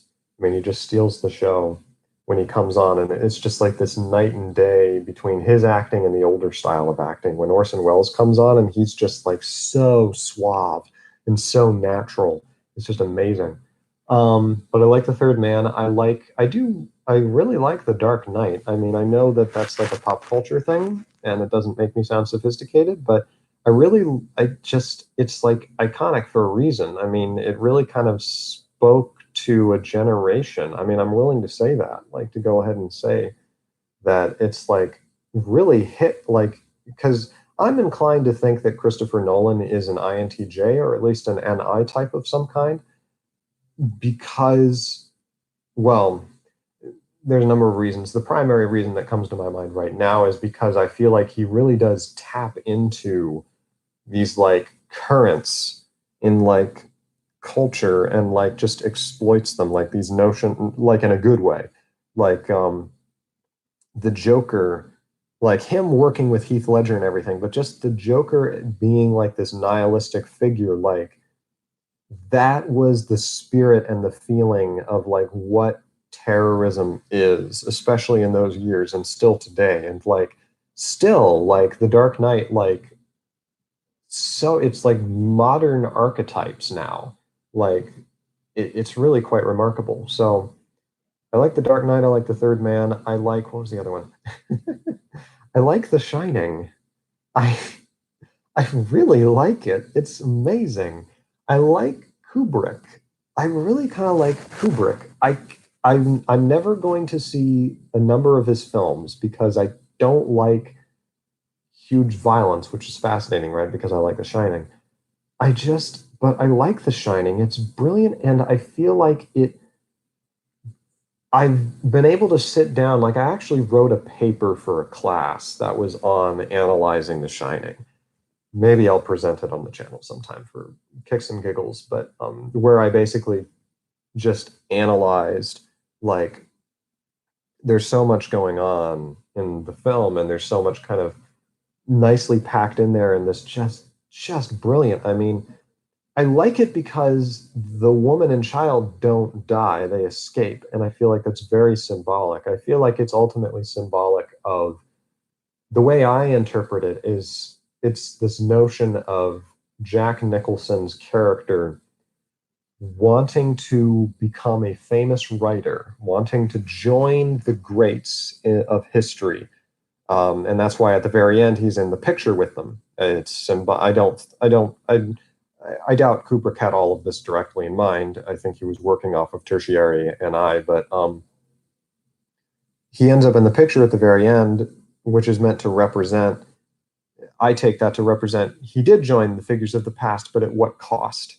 At the direct cost of his own family, right? So it was and it's like there's so many figures, a tragic number of these great figures in the past who either didn't have families or worse, they completely neglected their families somehow, or they were adulterers or something. Like Young, who had a number of mistresses, and it's like, oh man, like good grief, it's frustrating. But there's something about the fact that it's like, I mean, Shelley Duvall, like the woman, I love how it's this woman who it's like that. I mean, it's a very, I mean, I don't like talking that much about like notions of empowerment, but I mean, that's an empowering film in a way because it's like it's this mousy housewife who her husband is obviously abusive, goes insane and tries to kill her, and she escapes with her son intact. Like it's just so beautiful. It's amazing. And the scene, oh my gosh, the scene where he's running through this, he's running through the snow labyrinth. Like, oh no, sorry, I'm just like, you can tell I really like it because it's like I think of another scene and I'm like, explosion in my head. It's just so good. It's so bloody good. I shouldn't say bloody. But uh, I'm not looking at the chat, so I don't know who all is laughing at me because I'm so excited about The Shining. But it's just like the scene where they're running through the snow and the music and the boys running and like every time I watch it I get tense. That doesn't happen to me. Like I don't it's like I don't react that much to films. Like it's hard for a film to make me feel like to cry or anything. I'm just like I'm usually bored. Like I'm very picky, but like with this it's like this is a film. Like this is a movie and it's like oh god, like and it's so fascinating because obviously it's like horrific and stuff and I feel like people are take that too lightly, but I don't that's the thing is I don't feel like Kubrick took violence lightly, and I respect that.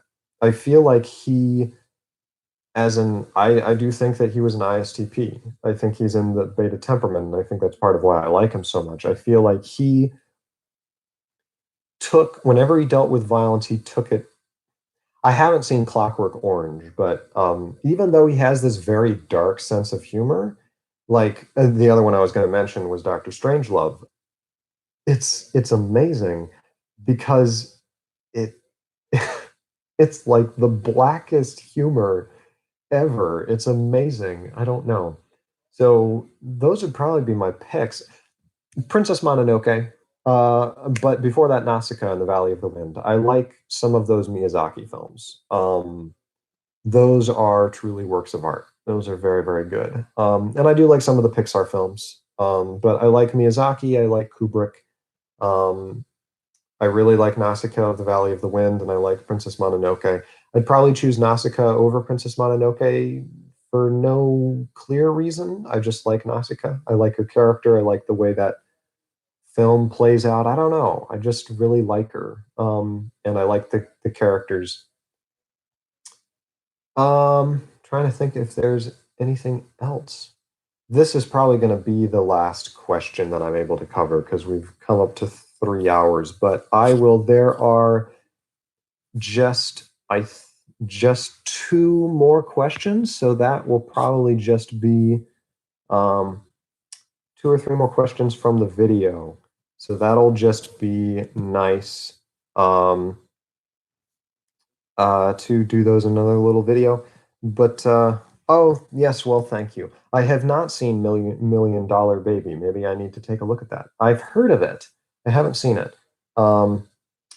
Well, let me take just 1 minute because there's one last question here on the chat, and maybe I'll try to answer some questions on the chat that I didn't do in the one video that I'll make. Hopefully, probably next week at the latest. My apologies for the break. But have you ever thought about expanding the cognitive functions? I have, but not really that much. That's an interesting question. Um, See, I don't feel like it's necessary for me in the same way that I talked about before, that I see it as almost like trying to like logically circumscribe all possible experience. So it's kind of like trying to expand on Kant. It's like Kant's epistemological system. Like his system is like airtight to a certain degree. So it's like to expand on it is like, I don't know if that makes any sense. My throat is getting super dry, so I'm going to head off. It is 3 hours, but guys, it has been a true pleasure. Thank you. I think this has gone well. And before I go, haha, I'm going to copy the entire chat. Is that all of it? Oh no, I don't know if that's all of it. Oh no! They delete some of it. Oh well, at least I got the last part of it. Okay, well here I've copied that. I'm going to paste it into a Word document before I get off here. Anyway, for all intents and purposes, I'm done with this. But I'm like determined to be able to see the chat, like because I was so frustrated. No! Oh my gosh! Wait. Oh wait. Does it let me? Oh, this is so sad. Oh no. Oh okay. Okay. Okay, I can. Yeah, okay. I can see them. So I've got like half the chat. Sorry, I'm like freaking out about this. It's not like that important. I do like five filmmakers, and I'm sure that he was a five. So let's see here. Thank you. Yes, I'm glad that was awesome. Thank you for being here. That's really great. Okay, wait, it went back a little more. Okay, like I can, or no, maybe it just dropped down more. Wait. Oh, this is sad. I wanted to be able to see the full chat. Let me see here. Yeah. Yeah, it deletes. It deletes some of the chat. Oh, that's so disappointing. Oh, is there any way to go back? Live chat, top. Some messages, such as potential spam. All messages are. Oh, did that do it? Answers the world. Okay, well, I got half of the chat, so you know. Oh, will it show it in the replay? I really hope it does because it didn't in the last one. That's why I was so frustrated. So, well, it's the best I can do. So anyway, okay. It has been a pleasure. I will now make my official goodbyes. I am ending the stream. Thank you so much, and I will hopefully answer those last couple of questions. So yeah, great. Have a good rest of your Saturday.